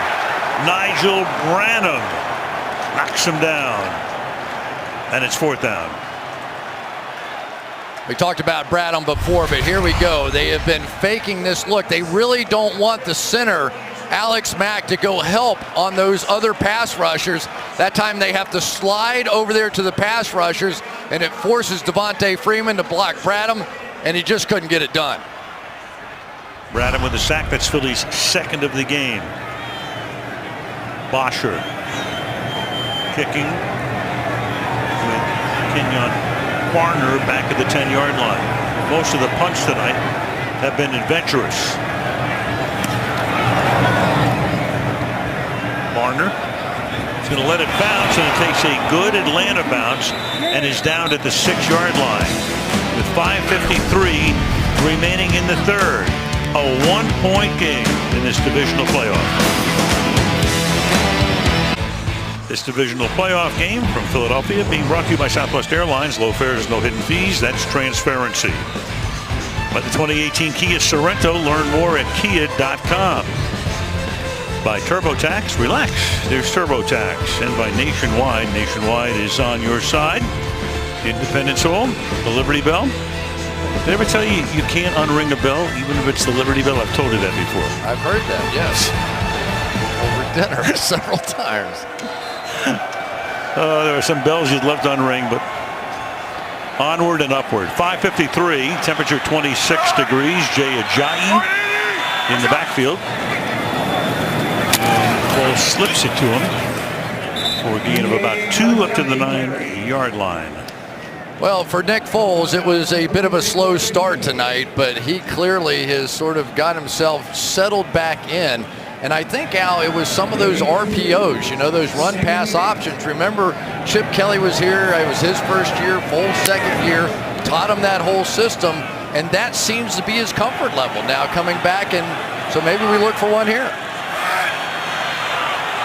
Wentz was more likely to run out of the run-pass options. Meanwhile, here you got the pass that's caught, and a first down gained by Alshon Jeffrey out to the 21-yard line. That's his second catch of the night for 27 yards. That's exactly what it was. That's an RPO, run-pass option. You'll see Foles' eyes. He's going to be looking down the field. He liked what he saw and comes right back and throws a bullet.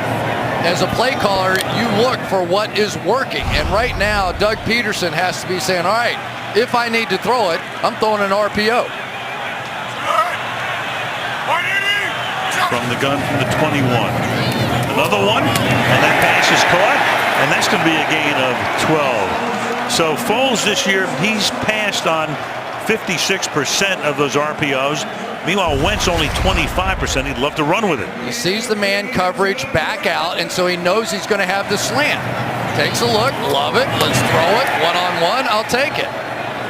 He's found his comfort zone. First down, 34-yard line. They go without a huddle here. And on the ground this time, it is Ajayi for a gain of 2. Stopped by Grady Jarrett, second down and 8 with 4 minutes to play in the third. And you could tell that wasn't a run-pass option because completely different footwork. For Foles, it's a one-handed handoff. When he's doing the RPO, there's 2 hands on there so he can pull it out and then throw the pass. Watch him come here, completely different. There you go, one-handed handoff, a different look. See where he goes here on a second down and 8 from the 36. He hands it to Ajayi again, and nothing happening. Rubin there to knock him down after a minimal gain, and it's 3rd and long. Yeah, and that's one of the big differences, I think, for the Atlanta Falcons on defense is they got some more beef up front, right? We've talked about Dontari Poe and what a difference he's made, but atop of Rubin in there gives them that 3-man, big man rotation in there to be able to do things. Now you end up with the pass rushers back in there, and Takk McKinley, the guy to keep your eye on. That young man has really come on here in the last couple of months. McKinley, number 98, had a sack earlier. Foles steps up to get away from McKinley and then finds the open man, Jeffrey, down the sideline. Big conversion. First down at the Atlanta 44. I think Robert Alford's too happy. He thinks he got pushed off on this route at the top end. Let's wash it. Maybe a little, but I don't think that's a foul on that one. Foles steps up nicely into the pocket to get away from Takk McKinley. Big play. Here he's going to go all the way around the outside. Good play there by Vaitai. Halapoulivaati Vaitai has been a bit of the weak link in pass protection. Pretty good, though, here tonight. Foles connecting with Jeffrey. That's been an issue in the last couple of games. Again, the run-pass option, and that pass is caught by Zach Ertz, who was their leading receiver during the season. And that's a first down. You can see the difference. Again, watch the ball handling. 2 hands on the football, but his eyes are going to be over here because that's where he wants to throw. Sees it, likes it. Let's go.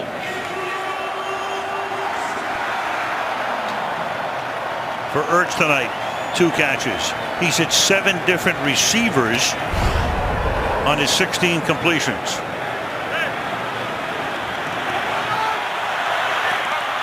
A minute 40 left in the third. Foles stepping up over the middle. That is caught. It's Torrey Smith, and he lunges inside the 20 for another Philadelphia first down.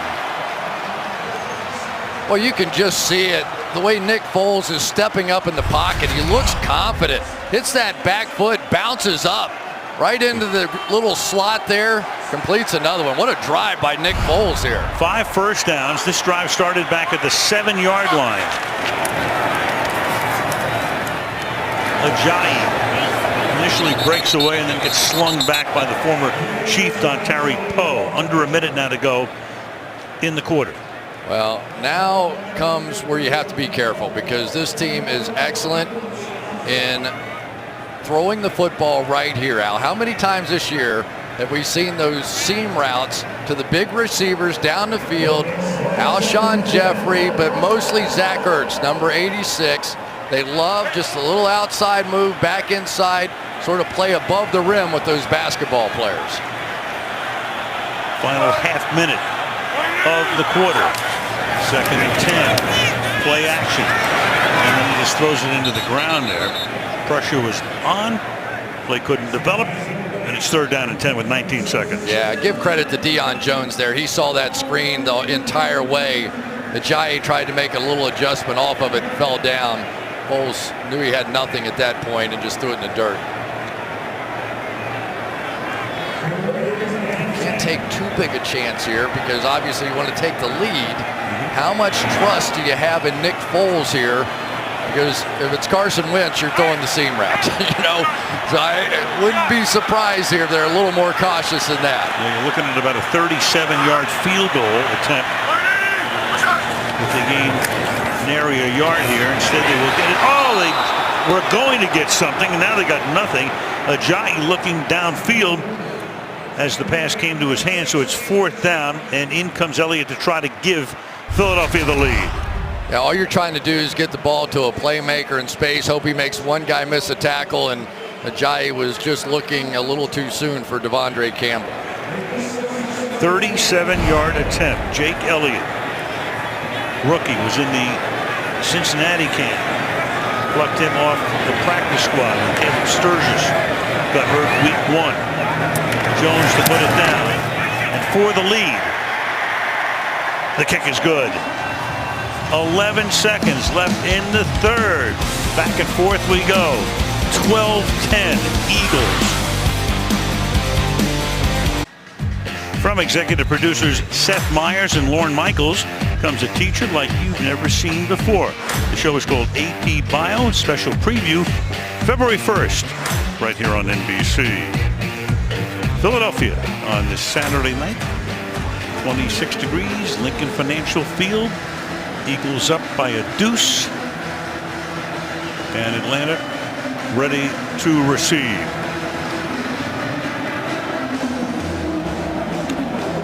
Elliott to kick off. Roberts back to receive it. And what you have here is a out of bounds, which means it's going to come out to the 40-yard line. Kicking team number 4. The ball will be placed on the 35-yard line, 1st down. You know, we're all saddened to learn of the passing overnight of Keith Jackson. I had the great pleasure of working with Keith for 30 years at ABC. He was one of a kind, the original play-by-play announcer on Monday Night Football. Forever remembered as the preeminent voice of college football. He made so many autumn afternoons, Chris, as you well know, very special. And boy, could he turn a phrase like no one else. Our thoughts and prayers with Turian and the whole Jackson family. We lost a great one. He's talking about the big uglies and the big house, and the Rose Bowl was the granddaddy of them all. He just had a great way of phrasing everything. Much fun. The banks of the Olden Tangi River. From the 40-yard line, Ryan's going to go down as Rodney McLeod on a safety blitz. And that's going to take us to the end of the 3rd quarter. 15 minutes of regulation left. 12-10 is the score. Divisional playoff continues after these messages. With a look at downtown Philadelphia, tonight's aerial coverage brought to you by Geico. Al Michaels, Chris Collinsworth, Michelle Tafoya. 4th quarter. Philadelphia with a win stays at home. Atlanta with a win would go to either Minnesota or New Orleans for the NFC Championship game next Sunday. 2nd down and 20 for a 10-yard sack by McLeod. 3 sacks tonight for the Eagles. Against the 4-man rush here. Ryan fires, and it's off the hands of Jones. Covered there by Darby. 3rd down and 20. Jones slipped right at the catch. Let's go back to the sack here by Rodney McLeod coming right off there. And you're going to see Freeman's got to try and circle around his quarterback Matt Ryan to get there, and he simply could not. So they catch a break with that kickoff going out of bounds, but then basically lose it all on that sack. And now you can see how deeply the Eagles are playing. 3rd and 20. Over the middle, Freeman makes the catch, and he picks up about 14, but still 6 yards shy of the first down. Jenkins makes the tackle, and Bosher comes in to punt.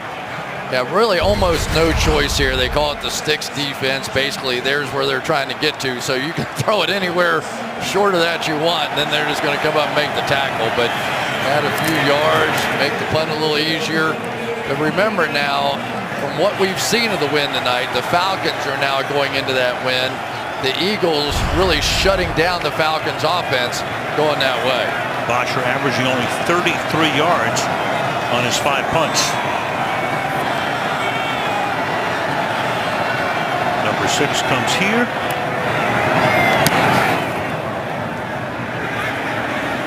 And a fair catch is called for at the 18-yard line by Barner. Philadelphia championships, current teams. Go back through history. Phillies winning the series in 80 and in 2008. 76ers won in 67 and 83. Broad Street Bullies, the Flyers, 74-75. For the Eagles, you go back to 48, 49, and 1960, well before the Super Bowl even started. So they have not won a Super Bowl. They've been to 2, losing to Oakland and then to New England, and trying to get there. And a lot of banners hanging here, but you know which one they really want. And they gave Vince Lombardi his only playoff loss, right? They did. Buck Shaw was the coach back in 1960. Old Franklin Field. From the 17-yard line. Falls down the sideline, and that pass is incomplete. Intended for Torrey Smith, and we go to Michelle. Yeah, Alan, what's been a dream regular season for the Eagles. I asked some of them if anything less than a Super Bowl would be a disappointment. Now, Fletcher Cox said, we don't want to look too far out, but Zach Ertz said, no doubt it would definitely be a disappointment. Our city deserves it.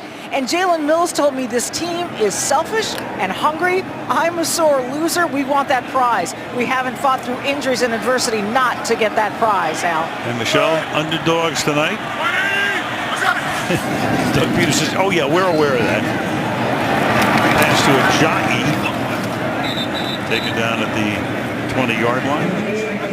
Be 3rd down and 7. I think one of the guys that's been so much fun to watch this year in the National Football League is right there, Deion Jones. So much of this zone defense the Falcons play is just dependent on the fact that they can make open field tackles. That looked like something they really had going. And yet there it is, a 3-yard gain. So now you're sitting at 3rd and 7. Deion Jones simply has grown so much as a middle linebacker and leader of this defense. 3rd down and 7. Swing the pass out to Ajayi. And Ajayi breaks free. And takes it all the way to midfield. He had Kelsey leading the way. The center. It's about as good as it gets. Forcing Alfred down the field. Watch him come underneath this time. Let the pass rush go. Come underneath it. I got to find Deion Jones. There he is. A little slip. And there we go. Convert the 3rd and 7 and biggest play of the game. 33-yard gain to the 48. Hand the ball off to Ajayi again for no gain. 12 and a half to go. It'll be 2nd down and 10. And it was such a big play in the game. You have to punt the ball from the 25-yard line or whatever the case may be. Now you give them great field position. You pick up a 1/3 of the field on one play, come down here. Now even if you have to punt, you're in a good spot. You're going to back them up. A huge play in the game. Ajayi with now 99 yards from scrimmage, 54 rushing, 45 receiving. One is the running back. And here's LeGarrette Blount working his way through the middle down at the 44-yard line to the 3rd down, 3rd and long here, 3rd and 8. Yeah, and now, Al, this is where the game starts getting really interesting, because Atlanta is now forced to pick up the pace on defense, which means a little more man coverage. They're predominantly a zone team, but now because of the way the clock's moving, they got the field position, You have to try and make a play now defensively. They've been cranking up the man defense. Let's see if they go to it again. Running back is Blunt. It looks like yes. They go 4 wide here. Blue receiver set to the right.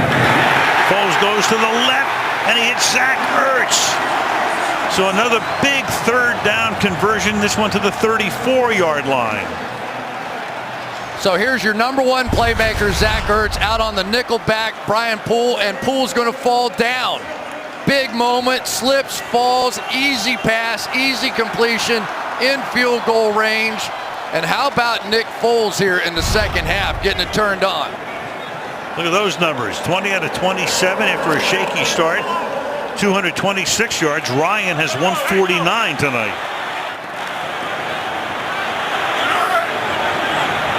Ten and a half left in the 4th. Little toss, Aguilar.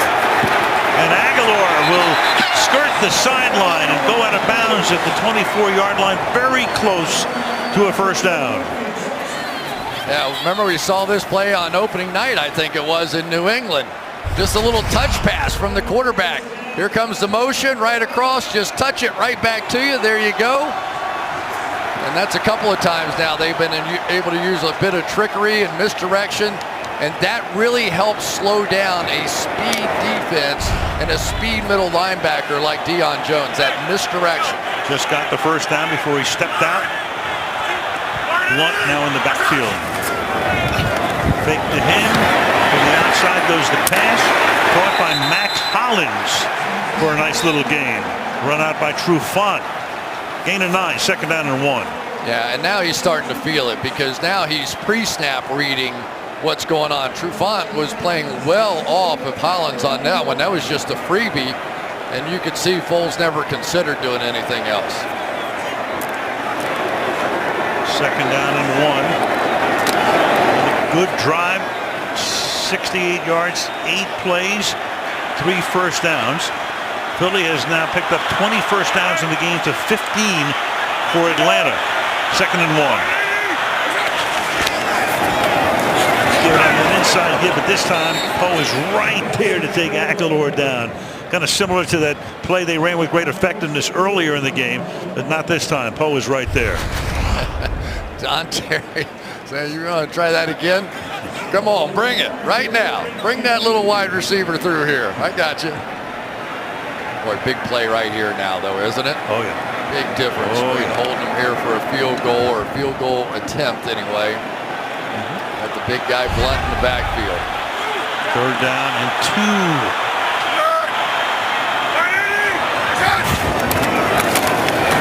On the ground, through the middle, moving the sticks. 1st down, LeGarrette Blunt. You know how they have closers in baseball, right? Pitchers come in to close out the game. I always thought one of the really great closers in the National Football League over the past few years has been LeGarrette Blunt. Defense is tired, you're a little worn down, now you got to tackle this big 250-pound son of a gun, and it's hard to do. Zach Ertz with a nice block that time on Reed.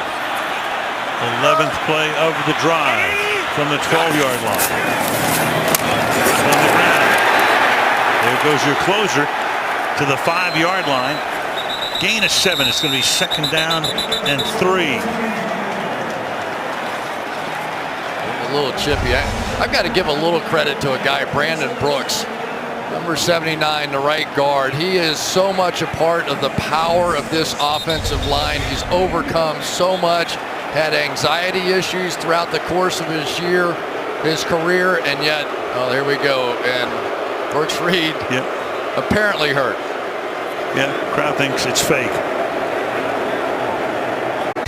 Reminder, the night before the Super Bowl, the NFL's brightest stars will come together to salute the best players, plays, and moments from the 2017 season. NFL Honors, February 3rd, 9 Eastern on NBC. Some of the art displays here in Philadelphia. This crowd pretty excited right now.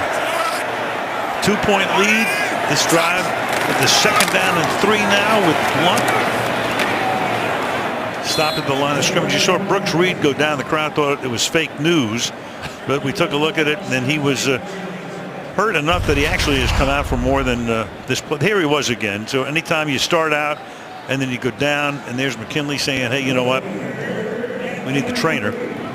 Yeah, and also saying we need a little break in the action. I think the coaches were telling them to get down. They were thinking, let's take advantage. And here we go with 3rd down. There's a long drive. It's over 7 minutes. 3rd and 3. Foles with protection. Throws and stops short of the 1st down.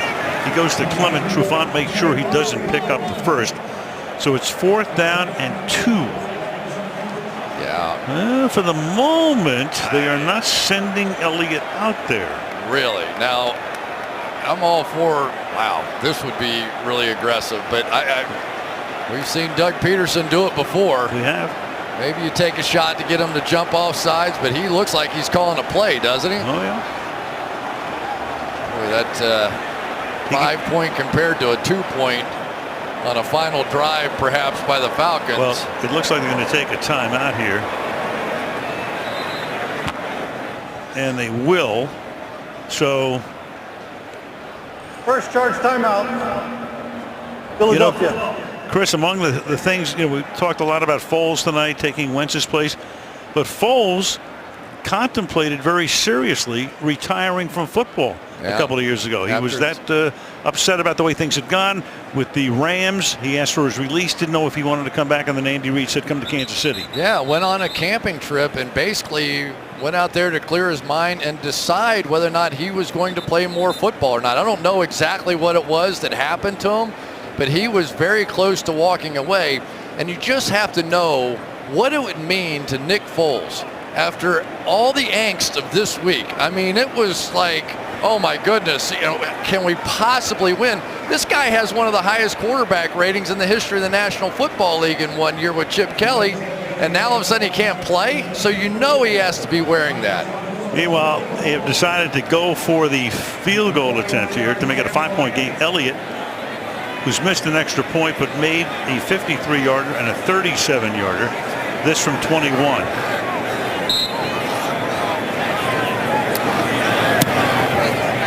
It is 15-10. So Philly is up by 5 with 6 minutes to play in this divisional playoff game. This NFC divisional playoff brought to you by Toyota. Let's go places. By Geico. 15 minutes could save you 15% on car insurance. By Subway. So much sandwich. And by 12 Strong in theaters January the 19th. Franklin Field, current home of the Penn Quakers, former home of the Eagles. It's where they played the 1960 NFL Championship. Chuck Bednarik smoking a victory cigar along with a cigarette. Franklin Field, that's where they had the Penn Relays. Yeah, they do. For track meet. That was the first ever event televised on Wide World of Sports. Jim McKay at the mic. Winner goes on, loser goes home. 15-10. Philadelphia on top. 6:02 left in the 4th. Kick is fielded at the 1-yard line. Here's Andre Roberts. He gets stuffed at about the 24-yard line. Well, what about a home nest advantage? If you look at the NFL, when the birds meet the birds in postseason history, in other words, the bird teams, Cardinals, Seahawks, Eagles, Falcons, and when they match up in postseason, the home team is 9-0. So Philadelphia trying to make it 10-0. Preceding brought to you by the Audubon Society. Our guy's taking it to a whole new level there. That's pretty cool. Love it. 24-yard line is where this drive begins. With a toss, Tevin Coleman. Some blocking, takes it out to the 32. Well, it has been a dominant night by the Eagles defense, and in particular by Fletcher Cox. He has been the player that they really have not been able to handle much of the night. had 4 different run stops in the first half, had a sack in the first half, and we just see him play after play after play being a major headache for Matt Ryan and this Falcons offense. 2nd and 3. Clock down to 5:20. To the outside, Jones makes the catch as he falls down. Darby covering. We go to Michelle. Well, you know, the way the Eagles rotate their defensive linemen has really paid off for Fletcher Cox, who said early in the season he was playing 40 to 45 snaps a game, but in the last couple of games he played about 90% of the snaps, and he told me, I actually felt better than if I'd been playing 90% of the snaps all season. I would have been tired, beat up, not playing at a high level. What the coaches did is helping all of us now late in the season, Al. Michelle earning his keep. Number 1 on the salary chart for the Eagles.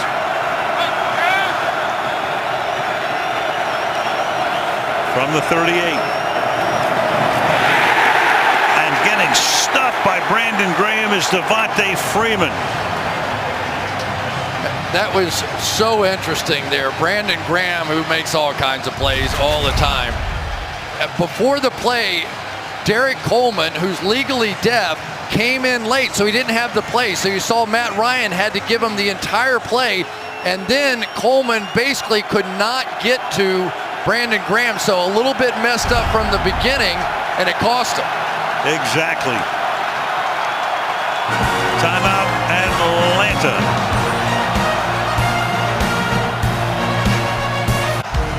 On Super Bowl Sunday, the biggest concert of the year, the Pepsi Super Bowl 52 halftime show. To follow Justin Timberlake on his journey to the world's biggest stage, visit PepsiHalftime.com. This place rocking and rolling in Philadelphia on this Saturday night. Atlanta just took a timeout. They have 2 left. 2nd down and 15. Teron Ward comes into the game, number 28, flanking Ryan. He's in for the first time on a 2nd down and 15. Ryan fires, and that is caught. Sanu up to the 43 he goes, and a very big 3rd and 6 upcoming. Yeah, very interesting whether you have 4-down territory here or not. I would say if it probably came down to 4th and short, you definitely would have to think about it here. Yeah, 1, maybe 2 yards. Just know Julio Jones in clutch situations is usually the guy. 3rd and 6. Ryan under pressure throws a wobbly pass, and at the 50-yard line, it is Sanu making the catch. Got position on Darby and a big completion. Clock rolling down at 3:20. Look at these strong hands. It's that same corner stop, come back. But Mohamed Sanu trains, and that ball was moving a little bit, wasn't it? Let's take another look. It's loose. Does Philadelphia challenge is the question, and I believe they will. So Doug Peterson, with help obviously from the guys upstairs who are watching the same replays, and Doug was looking at the board. Now remember that you can control it before it hits the ground, and then the ground cannot. Philadelphia's challenging the ruling on the field of a completed catch. Doesn't make it incomplete as long as you have control when it hits the ground. Question is, Mr. Michaels, does he have control? Well, let's take another look. Get a better idea here. He bobbled it for a second. Yeah. Is he back under control? He's got a finger extended down. Oh my goodness. I mean, at first glance, I would say they'll rule no catch. It looked However, like second it glance, who knows? He's trying to control it with the back of his fingers. Hand, which you can. I mean, we've seen completions with the ball trapped to your leg, with it trapped to your arm, so you don't have to have control with your hands. Did he have control basically with the back of his hands? You know, if the ruling on the field stands, among the things that happens here is that Peterson would lose a timeout. And they've already used 1. He'd be down to 1. I mean, you have to ask, would he have caught the ball but for the ground? Glad I'm not sitting in New York on this one, because this one may well decide the game. So it was a 3rd and 6. I think they're going to rule it incomplete. I mean, that's it looked like it at first glance and third glance.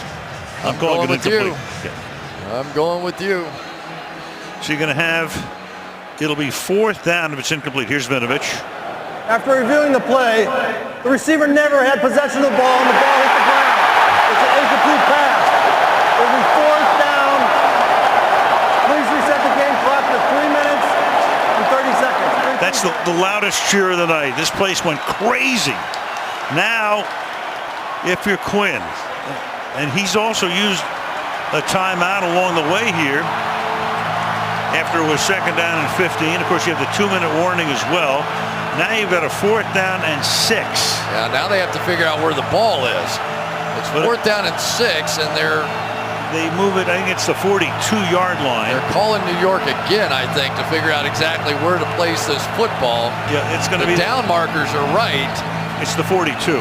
But you know why I like this call, Al?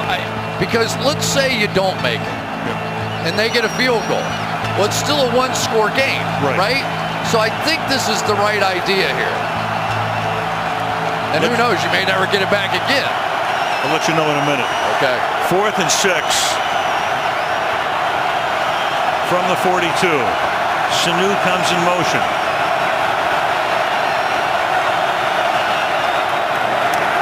Blitz. Bryant throws downfield, and it is Jones. The main man holds it in, stuns the crowd. 1st down at the 38-yard line. After some shifting and moving, it ended up Malcolm Jenkins on the #1 threat of the Falcons. That is not the matchup you were hoping for in that situation. But give credit to Matt Ryan for seeing it and delivering that ball over the top on 4th down. My goodness, what a play. Gain of 20. Jones 7 catches tonight. Toss back. Freeman gets to the outside and a great tackle made by Brandon Graham. You're right, because he makes so many plays. 2nd down. Al, that was their other changeup that they were going to use tonight. So much of this toss play went outside. So now they're going to try instead the double team right there and send their back the other way, Devontae Freeman. It worked in the first half, but that time Austin Hooper missed his block inside. Didn't work there. 2nd down and 10. This drive started at the Atlanta 24. Ryan, good protection, fires, and that will be caught at the 26-yard line by Jones. And that will take us down to the 2-minute warning. On the other side of the break, Falcons with 2 timeouts. 2-minute warning set up for a fantastic finish. 15-10, Eagles.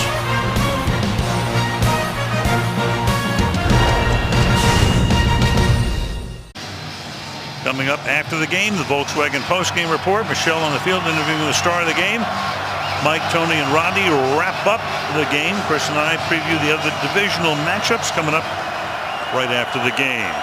2 minutes. 2 timeouts for Atlanta. 1st and 10 at the 26-yard line. They split Coleman out to the right. Go 5 wide from the 26. They'll flip it out here to Gabriel. Gabriel with a nice slip move to turn it into a 7-yard gain just inside the 20. Pretty amazing, isn't it? All this, you go back to that play with Keanu Neal right before the half off his knee that led to the field goal right before the half. Just so many little moments in this game now coming into play, and Carson Wentz, he doesn't care. He's having a ball just watching it. 2nd down and 3 from the 19-yard line. 1st down and more. And this is Tevin Coleman taking it to the 8-yard line, where it'll be 1st down and goal. And the Eagles now have to take a timeout. They're 2nd. Check that out. All season long, 16 games, the Eagle defense did not allow a single point in the final 2 minutes of the 2nd half. And here they are in a situation where it's 1st and goal. Ball is at the 9-yard line. Eagles can stop the clock once, Atlanta twice. Tevin Coleman, by the way, has had some night. They've held Freeman in check, but Coleman's been the main man. He's in the backfield. And Ryan to the end zone for Jones, cannot haul it in. Covered there by Darby to make it 2nd down and goal. This is sort of the classic Jim Schwartz, what he does on the goal line. Here Darby lines up about 6 or 7 yards off, but he's not going to move much. He is not going to react over the top. Sees this high thrown ball and just makes the play. But anytime Julio, they leave him one-on-one, they're going to give it a shot to go right there. Now he's in the slot working against Patrick Robinson. Slot right with Sanu outside of him. Teron Ward flanking Ryan on a 2nd and goal. And a little shovel in the middle, and that is incomplete. What was that? It was just a pure shovel screen, whatever it was you want to call it. But nicely played there by Vinny Curry. I don't know how he saw that, but watch this. This was one of those kind of took your breath away, and I think it surprised Ward, because going from a downward position to an upward trajectory, he kind of lost track of it. And DeWard has only been in the game for a handful of plays tonight. 3rd and goal. Tevin Coleman back in. They really are not doubling Julio Jones. There he is, bottom of the screen, one-on-one, and Ryan goes that way on a slant, and it is caught at the 2-yard line. The clock will go to under a minute, and the Eagles will call a timeout here, so the clock does not go under the minute mark. It's 1:02, and you've got 4th down coming up. Well, you see how far inside Darby's playing. It's a good throw. Maybe if it had been a little higher, you give a big guy like Julio Jones a chance to drive his way into the end zone. But you think of all the off-season programs and all the things that go into a season, and it comes down to one play, basically a 2-point conversion here from the 2-yard line. Arthur and Angie Blank. How many times has he been down on the sideline in this situation in recent memory? And Jeff Lurie watching from upstairs with Tina, and it comes down to a 4th and goal. So Philadelphia takes its last timeout. Yeah, and whatever this is what Atlanta considers to be their best 2-point conversion play. So they have practiced this play throughout the course of the season. It's not a 2-point conversion, obviously, here, but it is their best play for this moment right now. And Vinovich is over at the monitor because New Yorkers said, take a look at this. Is it a catch? That ball was rolling around. We saw the replay here. So he's controlling it. Goes to, here we go again, right? Here we go again. But the arm went with it basically that time. I don't think they overturned that one. I don't think so either. The ball moves, but his arm's still wrapped around it. Of course, if New York wants to see it, they saw something that they didn't like. When we saw the replay, I thought, you can see the ball rolling around, clearly makes contact with the grass. Crowd, of course, is watching the same thing that you're watching. But I think it's going to remain. Here is Vinovich. After reviewing the play, the ruler on the field stands to complete a pass. You know what's interesting, Al, is that may have really played to the Eagles' favor. I promise you the Falcons knew exactly what this play was. The Eagles had a little bit extra time now to talk about what they were going to do defensively. They converted on a 4th and 6 earlier on this drive. Here we go. In all likelihood, I don't want to say it's the game, but it's pretty darn close.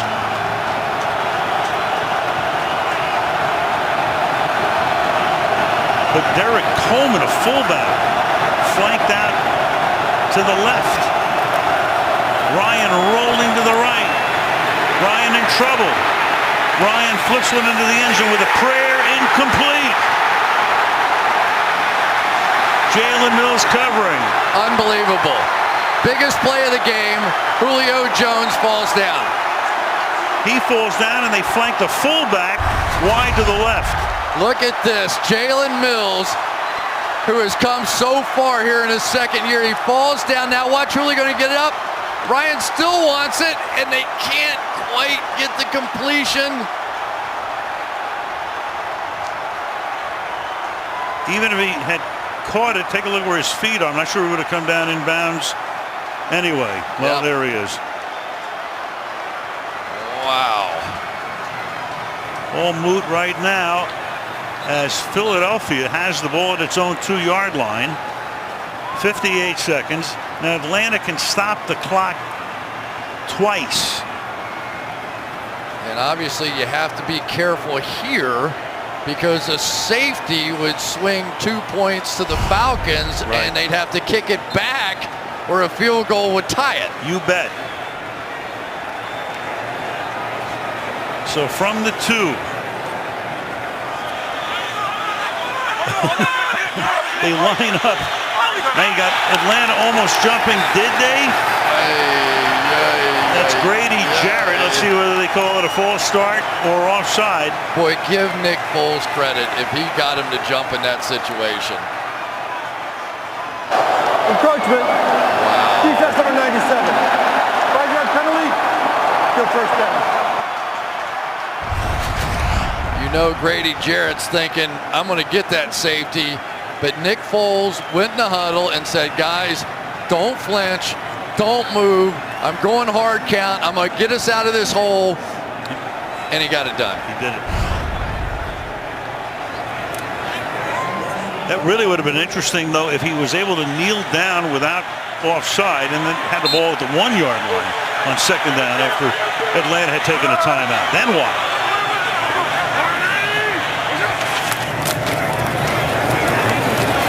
And on 1st and 5, this is Corey Clement. He's going to pick up a first down. And the clock will be, well, is it a first down? It's 1st and 5. Let's see where they spot the ball. Right at the 12-yard line. Second charge timeout. 30-second timeout.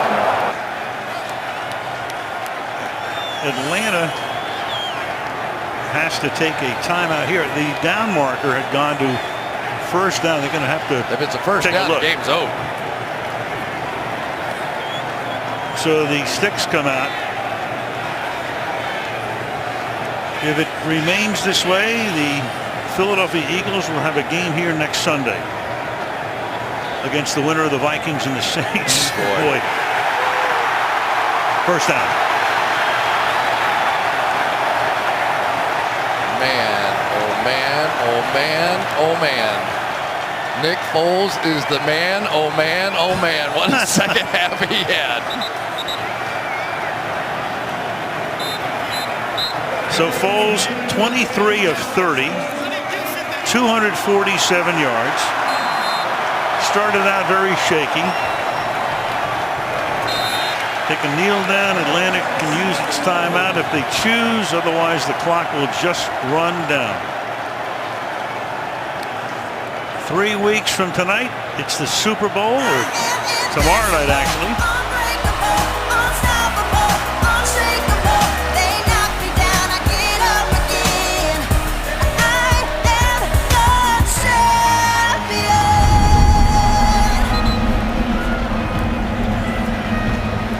February the 4th from Minneapolis, Super Bowl 52.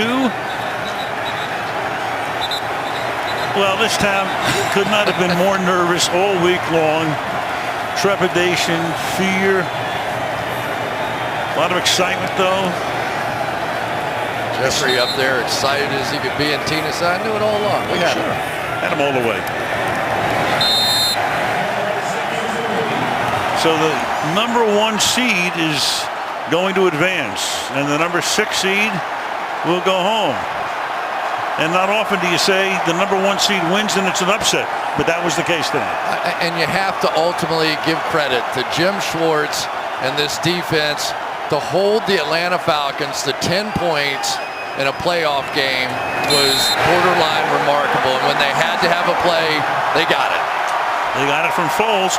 And it was easy to say all you had to do was run the ball and play good defense, but you needed a couple of plays from your quarterback, and they got him. And the defense was terrific. Atlanta's only points came off of 2 turnovers. And the resilient Philadelphia Eagles host the NFC Championship game here. It's the first playoff win for the Eagles since the 2008 season.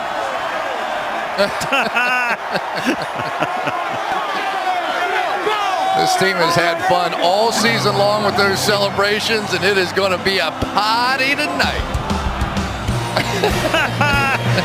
Lane Johnson. That's awesome.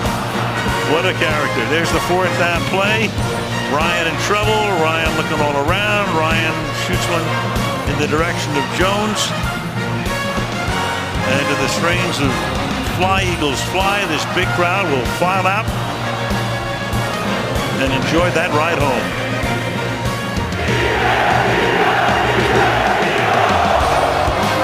Volkswagen postgame report coming up after these messages.